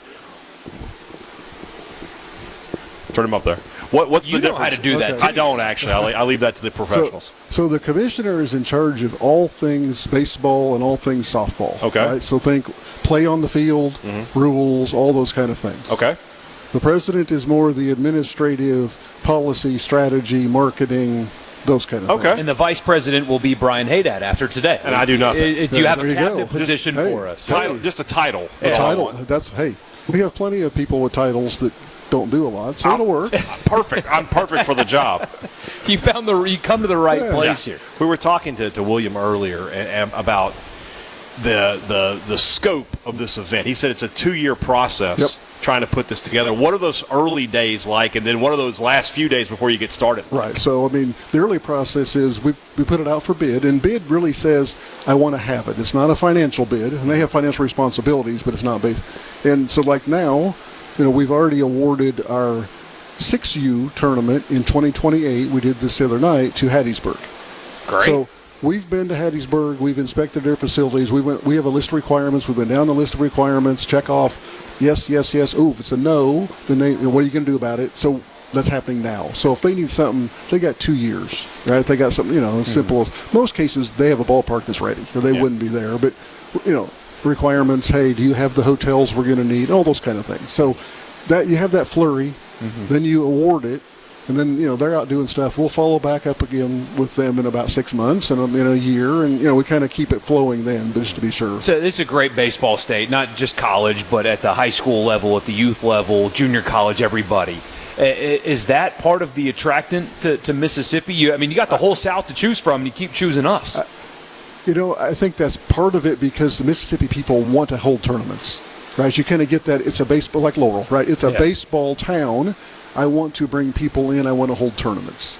So it just depends on who bids, right? We've been anywhere from Texas to Virginia and everywhere in between in all the years. But in the last few, Mississippi, Louisiana, this area, South Carolina, had done a lot of our bids. It's just, like I said, then the board picks where they want to go. And then, as William was telling us, sometimes you have weather, and there's nothing you can do about that. How does that change up the scheduling? So right now you're in a delay. Right. Are we going to have to push another day? What's the deal with that? So hopefully, like today, we've just pushed it out. If you look at the weather, it looks like, hey, 3 hours from now, you're going to be fine. Because the lightning's what gets us. Yeah. Right? So we've just moved it. We said, people, don't sit here, go home. Yeah. In the meantime, this is also our annual board meeting. So we were supposed to have that tonight. So we're scrambling, and we're going to go down and have a board meeting down here in the hospitality room until it's time to play baseball, and because baseball comes first. Right. That's just we used to schedule board meetings and then schedule baseball. So we schedule baseball first because we're here for the kids. But we have to have a board meeting once a year. We only have one once a year, and we don't have a lot of stuff to do, but we have policy changes. We're community based, right? So you have things like boundaries, and boundaries is always a tough one. Where do you live? Where do you get to play? And all those kind of things. We have, age eligibility. There's just those kind of things. Tweaking. What do people want? Over the years, baseball's changed a lot when it comes to community baseball. right? You go back 20 years, and every town had a community town. They had a bunch, and then pretty soon you got kids that are traveling, which that's a fine thing to do, but it's just different, right? So we've had to make sure we've adapted and say, what do people want? But we come back to, we are community-based.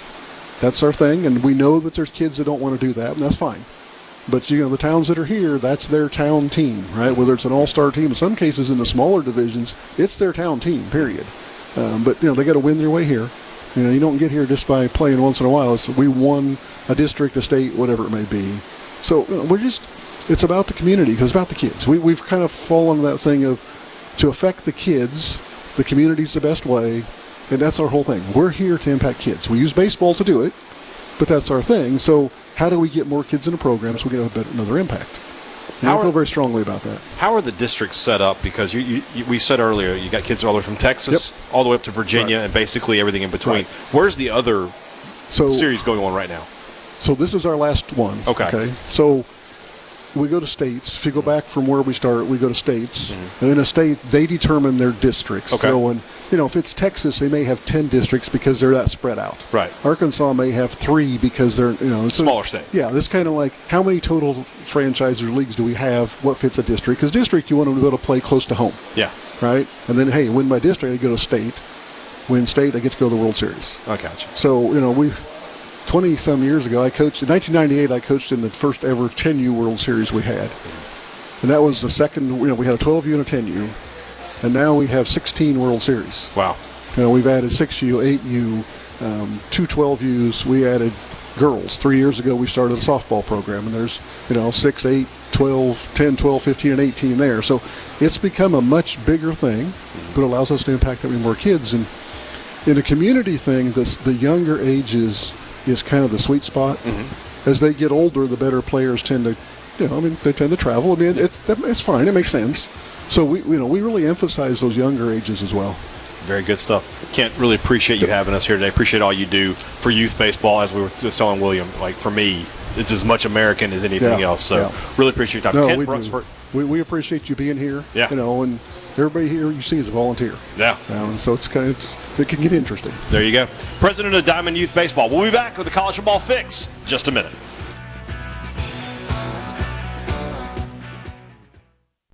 Sports Talk Mississippi on the SuperTalk app, your local SuperTalk station, and at supertalk.fm.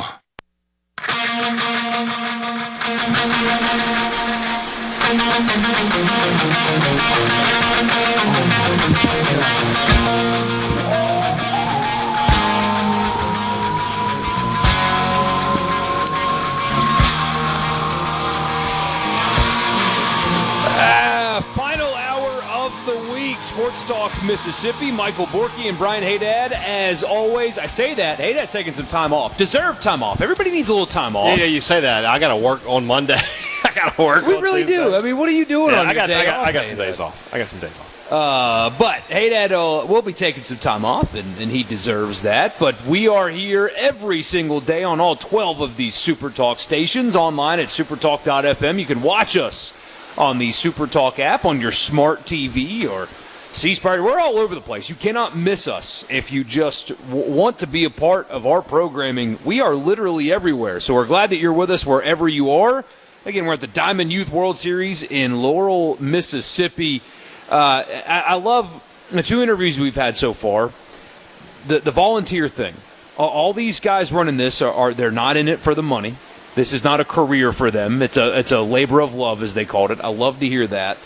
And it's about the kids first, because you have other baseball organizations that are not kids first, that are in it for the money, and to hear them talk the way they do about it, it's a really cool thing. But we're going to put a pause on baseball and shift to college football, because I got a very exciting email a few minutes ago. Did you know? And I want to tell you about it for the College Football Fix. College Football Fix is driven by Ford. Brian Haydad and your local Mississippi Ford dealers. Right now, if you're looking for a new truck, why are we wasting anybody's time? We're going to go with the best-selling truck in America, and what has been the best-selling truck in America for the last 50 years, the Ford F-150. Don't waste your time. If you're looking for a new truck, visit your local Mississippi Ford dealers today. Thank you for your attention to this matter. The email. Hey, Dad, you're going to get it soon, too. Oh, I'm going to get it? I assume so. The media advisory email from Ole Miss outlining when training camp is going to be. We have a group meet for that. I've already gotten it. Oh, isn't that such a great feeling? Yes. So next week is when training camp will begin all across the state of Mississippi. Southern Miss, Mississippi State, and Ole Miss all starting practice. But Ole Miss will, quote-unquote, report to camp on Monday. I guess some players get some time off, but they're mostly already there anyway. And then they will have a media day on Thursday. And then, if I am counting correctly, there will be 5 viewing periods for media all training camp, and that is it. No open scrimmages, no open practices. That's a trend across all college football. Nothing new, yeah. Nothing new. I do wish these schools would open it, at least have a day where your fans can come see you practice and do the autograph stuff. I saw all the videos from Saints camp today, and I wish that for our college football fans. They don't get it. Yeah. But I wish that for them. But, man, this is really exciting. Outline Mississippi State real quick, and then Sure. I have a prompt for us. So Mississippi State Media Day is Monday, August 3rd. That'll be our one and only time to speak to assistants, which makes me back to the question, by the way. Do we have any clarification from Pete Golding? Are assistants available beyond first day, or what's the deal there? I don't know. I do not know. I will ask. We will find out. But at least there will be the preseason press conferences with the coordinators. Right. So, as I said, I got to work on Monday, even though I'm not going to be on Sports Talk Mississippi that day. But we will talk to Zach Arnett and the rest of the gang from starting at 11 a.m. In Starkville. Practice starts on Thursday. How exciting is this, man? August the 6th. What it says here, select practices during preseason camp. First off, I'd like to say, shout out Mississippi State, Brandon Langlois, Matt Posey. Preseason camp. We got that verbiage down. Ole Miss did it too. We're affecting change. There is no fall camp mentioned in this. I need to see what Jack has on the label there for his team. Hey, anyway, I think we did this. They said, I really think we did. I think we did it. These open periods of practices as well, the interview schedule communicated week to week. So we'll find out the first week's schedule in the first coming days. But practice begins in Starkville Thursday and Oxford. Yes. Thursday, August the 6th. Which is so exciting. I will say, though, and we're going to do it here because, we'll have these viewing periods. We'll listen to what the coaches have to say.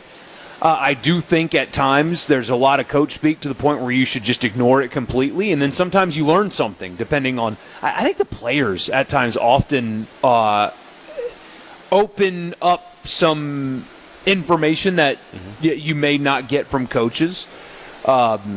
And not bad. You just sometimes they're worth listening to. When that happens, of course, we'll play it for you. We'll talk about it. We'll put our ear to the ground, and if there's any stuff happening in camps, we'll talk about it. I do think, though, this is a reminder. Unfortunately, as badly as we want to learn all kinds of stuff, as badly as we want to know what John David Baker's offense is going to be like, and how good is it going to be, and how's this player and this player and this player. There really is not going to be a whole lot that we can truly actually learn about these teams. People aren't going to get to see them. Information's going to be pretty tight. We'll try our best, but if you got somebody every day telling you that they know everything and this player's doing great and this and this and this and this all the time constantly, they're probably making it up. Yes. They're not There's not a whole lot to learn here in these training camps. There isn't. We're going to try. Now, hold on now. I will say this, and we're going to be at USM on Tuesday. That training camp, you can learn a ton because they got 70 new players. Yeah. They probably got 20. But they may have all 22 position battles open. I'm looking forward to talking to Coach Anderson about that. It's going to be great. Because how do you do that? How do you go into a practice and you're like, well, at least I know over here I'm good, and over here I'm good, and we'll worry about what's over here.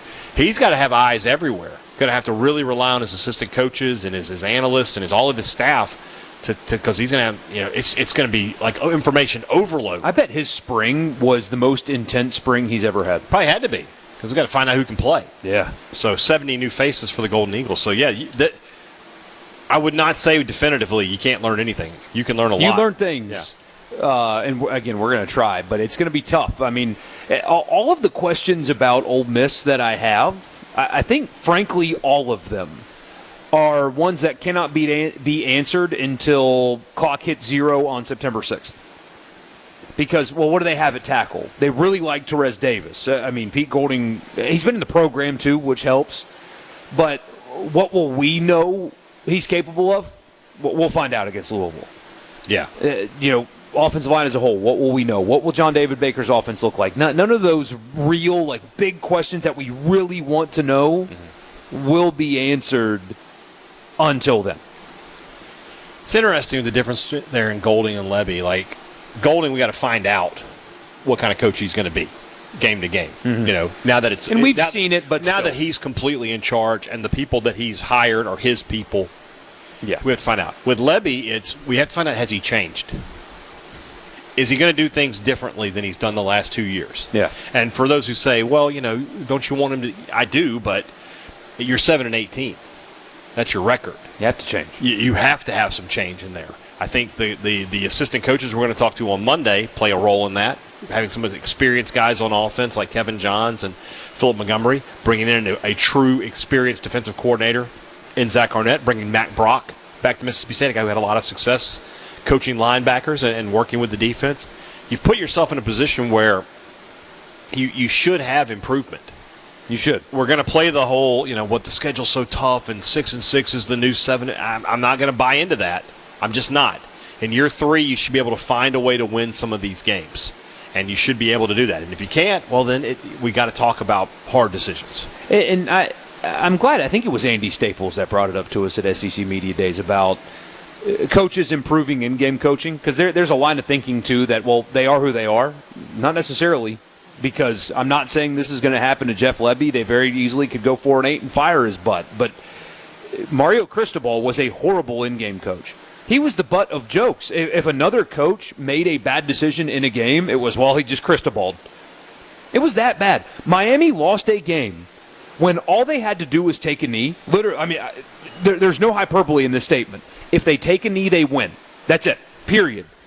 He chooses to run the football. Running back fumbles. Georgia Tech, 2 plays later, goes and scores, and they win. And after the game, he tried to justify it. It was laughable.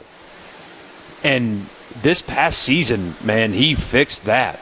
And so Jeff Lebby can do that too. Just because you are once doesn't mean you are forever. I really even do in coaching. think that having experienced guys on the sideline in the headset with him, which he didn't have last year. No. He was the most experienced guy on the offense, him and Chad Bumpus. Bumpus is early 30s guy. So having guys like Johns and Montgomery who, let me hold on a second here. They've been in the building. They've done it. They've lived it. This is really more. That's not Lebby. I can't quite get there today for whatever reason. But again, you got to get a little bit more country with him. He's got a little bit of country in there. Yeah, he. I think having those guys, and he talked about it. If you go back and listen to the interview we did with him at Media Days, he talked about having those guys there, just having another set of eyes, another guy on the voice on the headset. Will it pan out? We shall see. All right, we've got another team to get to on 100 teams in 100 days, so we will do that when we get back.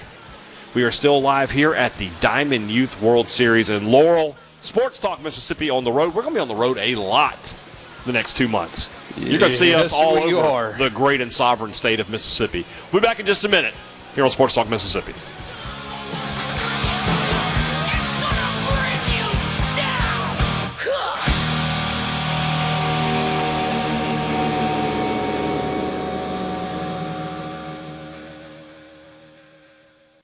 And the Venom. Best. The best. Sports talk in the state. It's the best thing. Say that again.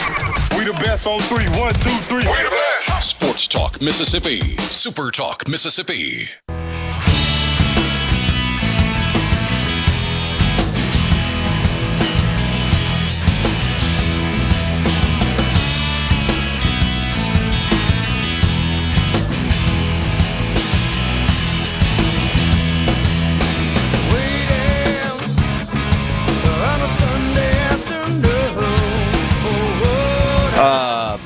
Have won an injunction against the NCAA. One of them was A.J. Storr. Played really well for Ole Miss down the stretch last season. He was part of this group. It was not a Mississippi judge that granted him an extra year of eligibility. It was something else. AJ, some other lawsuit. I'm so happy I was able to help you. It's almost as if NCAA rules are not particularly defensible in court, and that's why they need to collectively bargain. But that's a conversation for a few weeks ago. I was told, though, when the news broke that he was part of the lawsuit, that he entered the transfer portal. It never got publicly reported because people thought he was out of eligibility. And sure enough, that is the result. He is going to transfer somewhere else. So, I mean, it'll be his 9th school in 9 years, if you count high school, I believe is how that shakes out. 8th school in 8 years or 9th school in 9 years, something of that nature. So it does not appear to be Ole Miss, even though he did win. I wonder how that works. Like, once the injunction is made, the NCAA allows you to jump back into the portal, even though the window's closed. I don't know how that works. So this could be wrong. This is not reporting. Nobody at Ole Miss told me this to confirm. I believe he entered before the deadline, and it just nobody reported it because he didn't have any eligibility. So, but there were some guys like that. Yeah, so I don't know. I don't know the answer. Either way, he does not appear to be playing basketball for Ole Miss this year, regardless. So where are we headed for our next team? That news cycle ended quickly. Hey, Dad, we are heading to the city of Dallas on the countdown of 100 teams in 100 days. Team number 28. Gosh, we're on 28 already. This day On the is countdown. Bananas. B-A-N-A-N-A-S. This day is bananas. 100 teams in 100 days. Okay, ready? 3, 2, 1, go! It's the final countdown. We go again to Dallas. I believe Highland Park, more specifically the neighborhood in Dallas where SMU is located, a school that is so rich, so wealthy, so filled with all kinds of money and stuff that they joined the ACC while agreeing to not accept money from the ACC's TV deal because Booster said, hey, we'll cover it for the next decade as long as you let us in the ACC. Yeah. That's how rich they are. Gerald J. Ford Stadium is where they play, and it's a small stadium, but it's nice looking. Just over 34,000 seats, 33,200 exactly in the stadium, although I do believe they have plans to enhance the capacity down the road there at SMU. Rhett Lashley, the head coach, and during one of the years of the Kiffin rumors, because there were always Kiffin rumors. Yeah. Rhett Lashley was a popular name among some Ole Miss fans to replace Lane Kiffin, and so there are people, that in the Ole Miss ecosystem that call him Reb Lashley. Reb Lashley, the head coach. He enters year 5, if you can believe it, at SMU. He's done a good job there. He was the offensive coordinator at Miami before getting the SMU job, and you guys may remember he was a quarterback at Arkansas for 3 seasons from Arkansas. And again, a lot of people thought that Rhett Lashley would be a guy that would replace Sam Pittman at Arkansas, and that was a hard no from him. That was no, give me a contract extension. I am not going to my alma mater. That tells you what kind of position Arkansas is in currently. 9-4 last season for Rhett Lashley, coming off of that playoff appearance where they went to Penn State and lost. So he went 7-6, 11-3, 11-3, and 9-4 last season. In his second season in the ACC, they beat East Texas A&M to start the season. Name that mascot. East Texas A&M? East Texas A&M is a real place. They are the Lions of East Texas A&M. I was going to go with the Waggies. But it's East, so it would be the... No, I was going that way. They lost to Baylor in double overtime before beating Missouri State. They lost to TCU. So before their bye week, they were 2-2.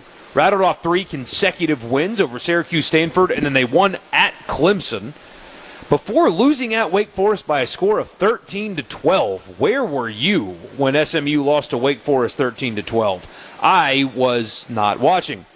Then they beat Miami. You may remember that game. That was an overtime game, and that almost derailed Miami's season last season. Then they won at Boston College before another off week. They beat Louisville before losing at Cal. Another weird loss for them at the end of the season. But they did beat Arizona in the Trust and Will Holiday Bowl. Kevin Jennings returns for his 3rd season as the full-time starter at SMU at quarterback. He was not used really at all in the running game last year. He ran for 350 yards in 2024, only 54 last season, but still threw for 3,626 touchdowns. Did have kind of a turnover issue. He threw 13 interceptions and was sacked 19 times for a good athlete last season. So they like him. He's good player, pretty really electric good player. Had a terrible game in the playoff at 2 Penn years State. ago. Penn State threw 3-4 interceptions in that game. Something like that. And you could tell the lights, even though it was a morning kickoff, the lights were too bright for him. So, but he has been a really good player for SMU over the past couple of seasons. You know what's crazy about their schedule this year? I was not aware that this game was happening where and when it's happening. SMU opens the season at Florida State on Monday, September 7th. Yeah. I had no idea that game was happening on Monday Night College Football. Sign me up. And then they host UC Davis, that one I don't know. The Aggies of UC Davis. Seriously. In week 2. Seriously. Before they go to Louisville in week 3, so their first 3 games, they have an FCS game, but they're on the road at Florida State, on the road at Louisville before hosting Missouri State and Boston College. They have their one bye week on October 10th. 2 more home games, Virginia and Cal, before going to Syracuse, hosting Virginia Tech and Wake Forest, before going to Notre Dame on November 21st. That could be a playoff-implicated game for both teams by then. And then they end the season in a conference game at Stanford. Yes, SMU in Dallas will play at Stanford in Palo Alto, California for the season finale in the Atlantic Coast Conference. I actually went with the 4th best place. Okay. 2 of the first 3 were in a hotel. I'm not doing hotel dining. We're getting out of the hotel. Get out of the hotel. Yeah, go see the town. I don't see it. I just don't see it. So we're making an audible here. We're going, believe it or not, we're going Mexican. Tex-Mex. No way. It's called Uno Mas. No connection, from what I can tell, to the Uno Mas that there is in Oxford and Starkville. So, just a good old-fashioned, but it looks good. Queso. Yeah, I'll eat that. Guacamole. Pineapple guacamole. This one called Quail Ludes. Where are the ludes, Borky? Quail. It's quail legs wrapped in bacon with barbecue sauce. They're called Quail Ludes. It's nice, right? It's nice. Steve Madden. Steve Madden. Yes, that's good. And they got. It looks like it's a pretty simple. Oh, they can do a build your own bowl. I like that. At a Mexican restaurant, I'm all about that. Yeah.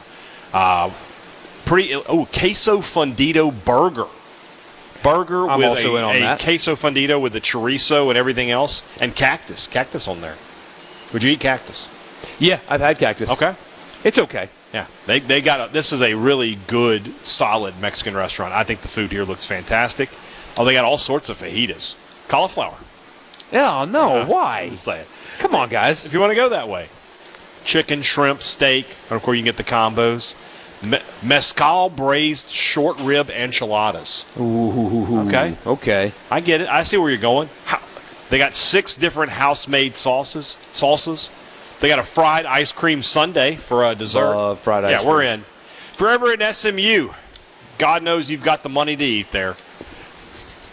Head over to Uno Mas Tex-Mex in Dallas and tell them that Senior Borky and Haydad sent you. Wasn't Dallas the place where we went to the steakhouse that had the gigantic carrot? Yeah. Yeah. I still think about that. The hotel sometimes. we're staying at in Nashville, there's one nearby. It's the same. So we can get the giant carrot? We can get the giant carrot again. I've got a buddy that has a growing mini horse farm in Nashville that I'll take you to. Are you really on Quaaludes? What's going on here? Are you a growing mini horse farm? So currently I think there's only 1 or 2 horses, but the plan is to expand and have a lot of mini horses. Okay. I feel like there's a dad joke coming here. Does he need to pony up? Well, yeah, he could pay for our dinner, for sure. No, I quite literally have a friend in Nashville that is building a mini horse farm because that's what the better half wanted. So Little Sebastian. Missed you in the set. Yeah, there we go. All right, so we're all caught up. Team number 28. We are 29 days away from week 0 in the college football season. Sports Talk Mississippi.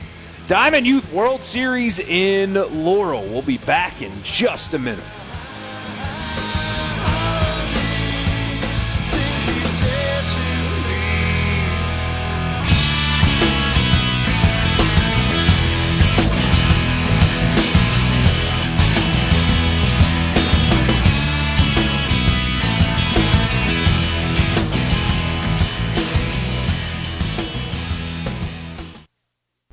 From the Seabrook. A special surprise for everyone. Give it to me. More Sports Talk Mississippi right now on Super Talk Mississippi.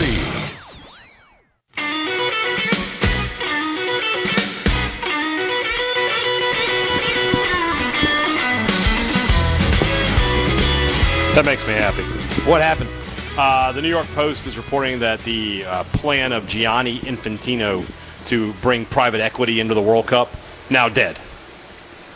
That was a bizarre thing. So I know when it's not actually World Cup time, our audience is not big into soccer. But imagine if, I'll make it real simple. I don't want to get too deep in the woods here.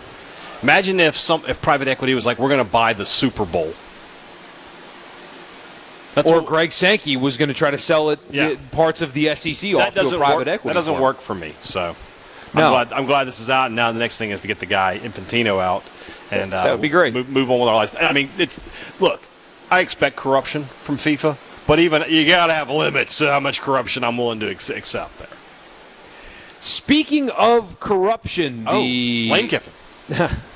The College Sports Save College Sports Act is really on its last leg. They had a deadline of yesterday, and the SEC and the Big Ten still voted against it.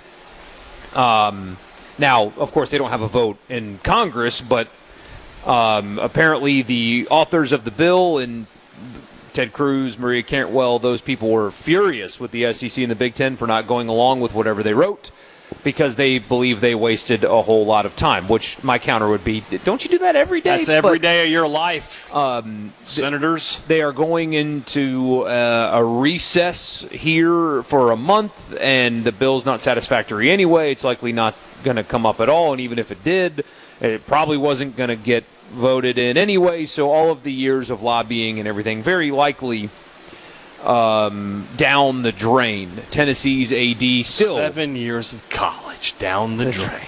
I mean, it was just a massive waste of time, and what should be embarrassing, in my opinion, to everybody involved is how somebody like me, I don't have a law degree. I'm not I wasn't valedictorian of my high school or college class. Your laws are very frightening to me. I'm just a caveman. I would like to think that I am of moderate intelligence and well-read, but I'm just a guy, ultimately. Yeah. How did I know that this was going to be the end result, but none of you involved knew? I'm not even of moderate intelligence, and I've been telling you for years. Like, anything you involve the Congress in, it's like putting just poison in the water. It's over. It's dead. It's done. It's never going to happen. Why are we even wasting our time? How much money was wasted, thrown down the toilet for a law that never had a chance? It never had a chance. And even if it did get passed, the likelihood that it's unconstitutional is incredibly high. It's just a mess. So I'm really glad that actual football is going to get here, because it will serve as a reminder to all of you that get frustrated, understandably so, with all of the stuff around your sport, because there's a lot of crap.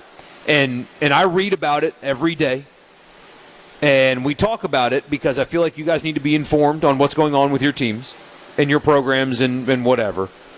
But now that the actual football's here, it will not only feel the same, it will still be a lot of fun. And the only reason why your team's winning and losing, it's not because of portal, it's not because of anything, it's because you didn't have coaches good enough and players good enough to win.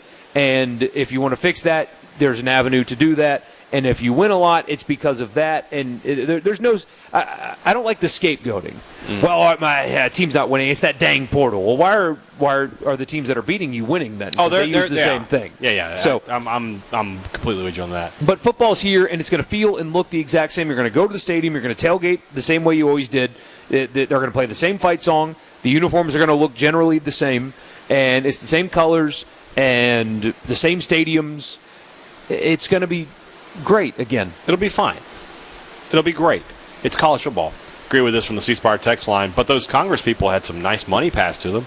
Oh, yeah, don't feel bad for them. People who had to make money on these deals, they made their money. The congressmen, the lawyers, the lobbyists, the conference commissioners, hell, even the players and the coaches are making plenty of money right now. And you know who's paying all that? Go look in the mirror. You can see the guy who paid for it all. It's you. It's you.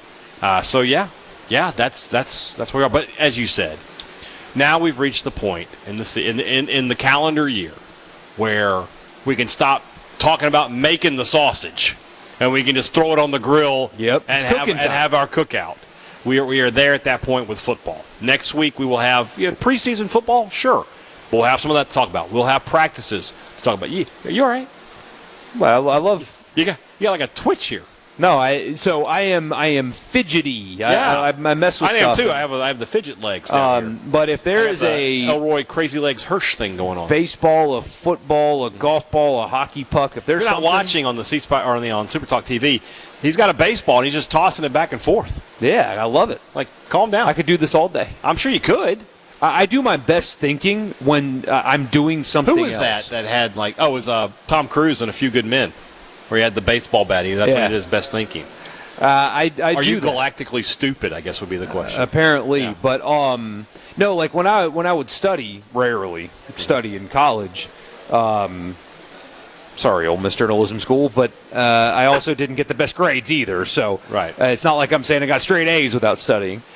I needed music. I needed loud music. I needed something. I'd be messing with a pen. Yeah. So what you're saying is if you were a kid like 5 years ago, you would have all been about the fidget spinners? I had one. You had one? I did have one. I didn't like that as much as grown man. These little they're like a soft plastic like a stress ball. No, it's like a popper. And so think bubble wrap, but you can just go back and forth and back and forth. You're constantly able to pop it, and it doesn't get destroyed. Pop it. Twist it. I remember Bop It. Yeah. But yeah, I mess with those. One of my favorite memes. All the time. Just sit there and it's like, bop it, twist it, turn it, and then it's the Emperor. Do it. Makes me laugh every time when you get the Emperor on there. So, okay, childhood toys. I remember Bop It. Yeah. I'm older than Hulk hands are still a thing, so that doesn't count. Yeah. What are kids' toys that don't exist anymore? See, mine are all the classics. I got He-Man and G.I. Joe and Transformers and all that stuff. But I'm not necessarily talking about like action figures, but something like that. You were probably a big My Buddy guy. What was My Buddy? It was a doll. I'm just messing with you. I remember Furbies. My Buddy was like a doll for boys. I gotta look this up now. Yeah, like I forget what the girl one existed first. What was the girl version of My Buddy? It looks like Chucky. Yeah, well, that's what Chucky was based off of. Was it My Buddy? Yes, it was My Buddy. So the girl version of My Buddy was Kid's sister. So she came after My Buddy. My Buddy was the first one. It was like, hey, there are boys. I guess this is like the peak of like maybe like Cabbage Patch Kids. Yeah. And so all the boys are seeing their sisters with their Cabbage Patch Kids. And maybe some of the boys were like, I want a friend. And, they got My Buddy. I never had My Buddy. It was not for me. Nor, but people did. And yes, Chucky is based off of My Buddy. Like, what was Chucky called? Chucky doll. Did that movie destroy probably dolls for kids? So Chucky was the good guy. He was a good guy. Inspired real toys. Oh, they're saying this inspired My Buddy. There's no way that's right. Oh, that's so awesome. That's got to be backwards. There's no way that a toy maker was like, hey, have you seen this movie about the possessed doll that kills everybody? What if we made those dolls but sold them as wholesome products? There's no way that's right. AI has got to be wrong about this. Mike, you're onto it. Rock'em Sock'em Robots. That's very old. I remember Rock'em Sock'em Robots. Yeah. That's way old. That's older than you. But I do remember them. Okay. What was your first video game system? The Nintendo with the rectangle controllers. The GameCube? No, the OG Nintendo with Mario. Oh, you had an NES. Yeah. You're old enough for that? I guess or young so. enough, I should say. Well, I had two older sisters. I still have them. Two older sisters. Uh-huh. So maybe it got passed down, but I had the Atari 2600. a couple of votes for Atari right here. Atari 2600, baby. Pac-Man. Like, that was such a disappointing thing. Like, you go to the arcade and you play Pac-Man, and it looks one way. And then you go home and you play the Atari 2600, and it looks totally different. Yeah. Like, the graphics are so bad, but you got to play that. And Combat, Missile Command, Asteroids. There's an arcade in the Jackson area, no free plugs, that has a arcade Halo. And you're immersed in, like, it's got the full surround sound, everything. Oh, it's Are you awesome. a barcade guy? No, I love barcades. because if I'm drinking beer, I don't want to be like. Oh, I know. You have a beer and you enjoy yourself. I love a barcade. Love them. I like bowling alleys more than arcades. If I'm, you know what I mean? Yeah, that's what you're saying. There was a Cabbage Patch doll for boys called Jesse Drew. He had a football uniform and helmet. Yeah, but still. All right. We're going to go back. We have our final guest of the day here at the Diamond Youth Baseball World Series. A local legend, apparently, is going to join us. I'm looking forward to talking to him. We are here live in Laurel. We got a little bit more to do with you here on a Friday. Back in just a minute here on Sports Talk Mississippi.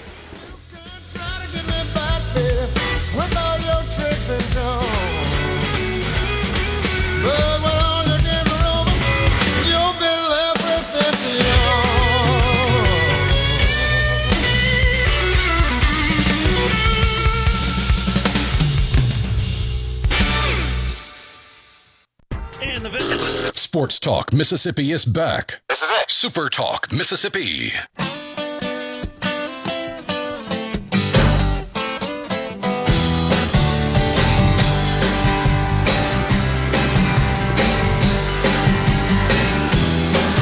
Let's wrap up this week, the last week without football. But we're still talking baseball here at the Diamond Youth Baseball World Series here in Laurel. I was told to call you local legend. Okay, we'll take that. We'll go with that. Elvin Ulmer, he is the Parks and Recreation Director here for the city of Laurel. Now, I've been told two things about you. You've been doing this a long time, and this is the last time that you're doing it. This is it. I've been doing it for 25 years. August 31st will be my official retirement date with the city. Hey, congratulations. All, yes, Happy retirement. Yes, sir. I mean, 25 years of doing this. I'm going to go out on a limb and say you've seen a lot of baseball games. I've seen a lot of baseball games. A lot of different age groups, different levels, a lot of baseball. We were talking to the guys from Diamond Youth earlier. Now we've got somebody here from the city on. It feels like a real match made in heaven between this facility and Diamond Youth Baseball. They talk glowingly about the city and the people and this facility, which, by the way, what is the name of this facility? Well, where we're at right here at this, the whole park itself is the Susan Boone Vincent Sportsplex. Right. Down bottom where the 8 softball fields is at is the Elvin Ulmer 8-plex. Do you hear how he framed that, by the way? That's humble right there. I like the humility here, but that being said, this is a great facility that you've been able to put together here. Yes, it's great. If you've never been here before, this is actually our 6th World Series with Diamond Youth. We've the only one that ever done 6 World Series with them. We're proud of that. We have a great working relationship with them. We love for them to come, and they love coming here. Yeah. We treat them right. We show them the Southern hospitality, and they just keep coming. That 6 number is really remarkable when you consider how many states are involved in this and how many cities and towns that would love to host an event like this, and they keep coming back right here. Yes. You know, I was saying around here, we don't want to, meet the standards. We set the standards. So we got the blueprint. So when someone new is bidding on a World Series, the Dixie Youth Facility, people tell them, hey, call Elvin and Laura, reach out to him. He'll show y'all how to do it. You should have gotten into coaching with statements like that. I don't meet the standard. I set the standard. Put that on a plaque. I know, right? That's good stuff right there. All these years you've been doing this, is there one moment of these World Series that stands out to you where you're like, wow, that was a fun one? Probably my first one in 2009. Didn't really have a clue what I was doing at that particular point. So I started with the city in 2001. Miss Vincent was our mayor at that time when she hired me. She told me, she said, Elvin, I want you to bring a Dixie Youth World Series to Laurel. I said, she was my boss. I said, yes, ma'am, I'll do it. But I didn't have a clue.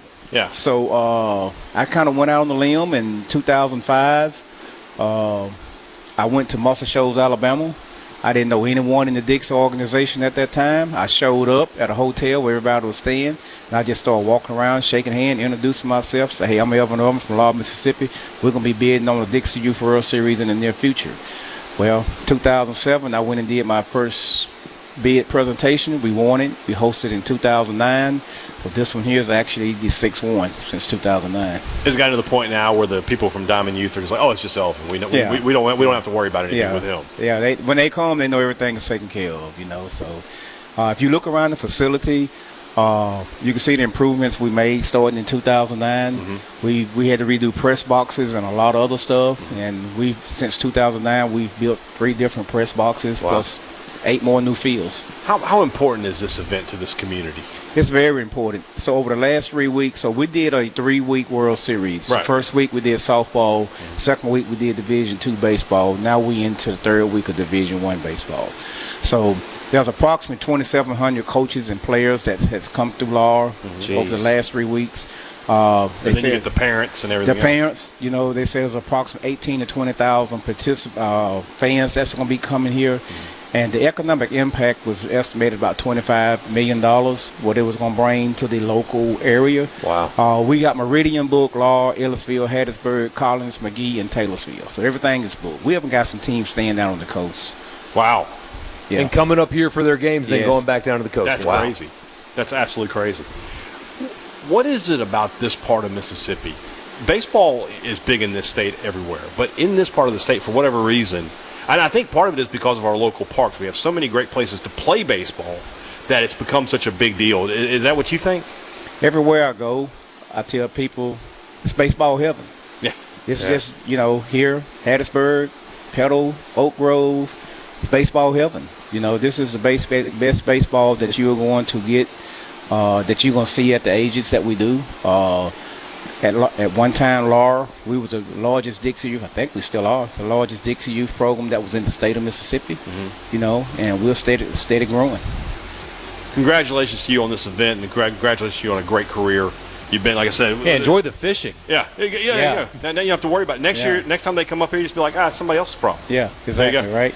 Elvin Ulmer, Parks and Recreation Director here for the city of Laurel. Next week, the Not Fall Camp Tour starts in Hattiesburg. We will be there. We will talk to Southern Miss coaches. We will talk to Jeremy McLean. And then we're going to Starkville. And then we're going to Oxford. And football is here, guys, starting next week. Michael Borky, I'm Brian Hayden. I will see you on Monday. No. I will see you. He will. I won't be. I'm going to be somewhere. Me and you, we're going to go fishing or something. For Scary Gary putting everything together, for Robert over there taking care of us, we appreciate you guys. Perez in the studio as well. Thank you. Great to see you, sir. This is my first time to ever be produced by Perez on my 8-year anniversary. That's a good time. See you guys later. Thanks, Perez.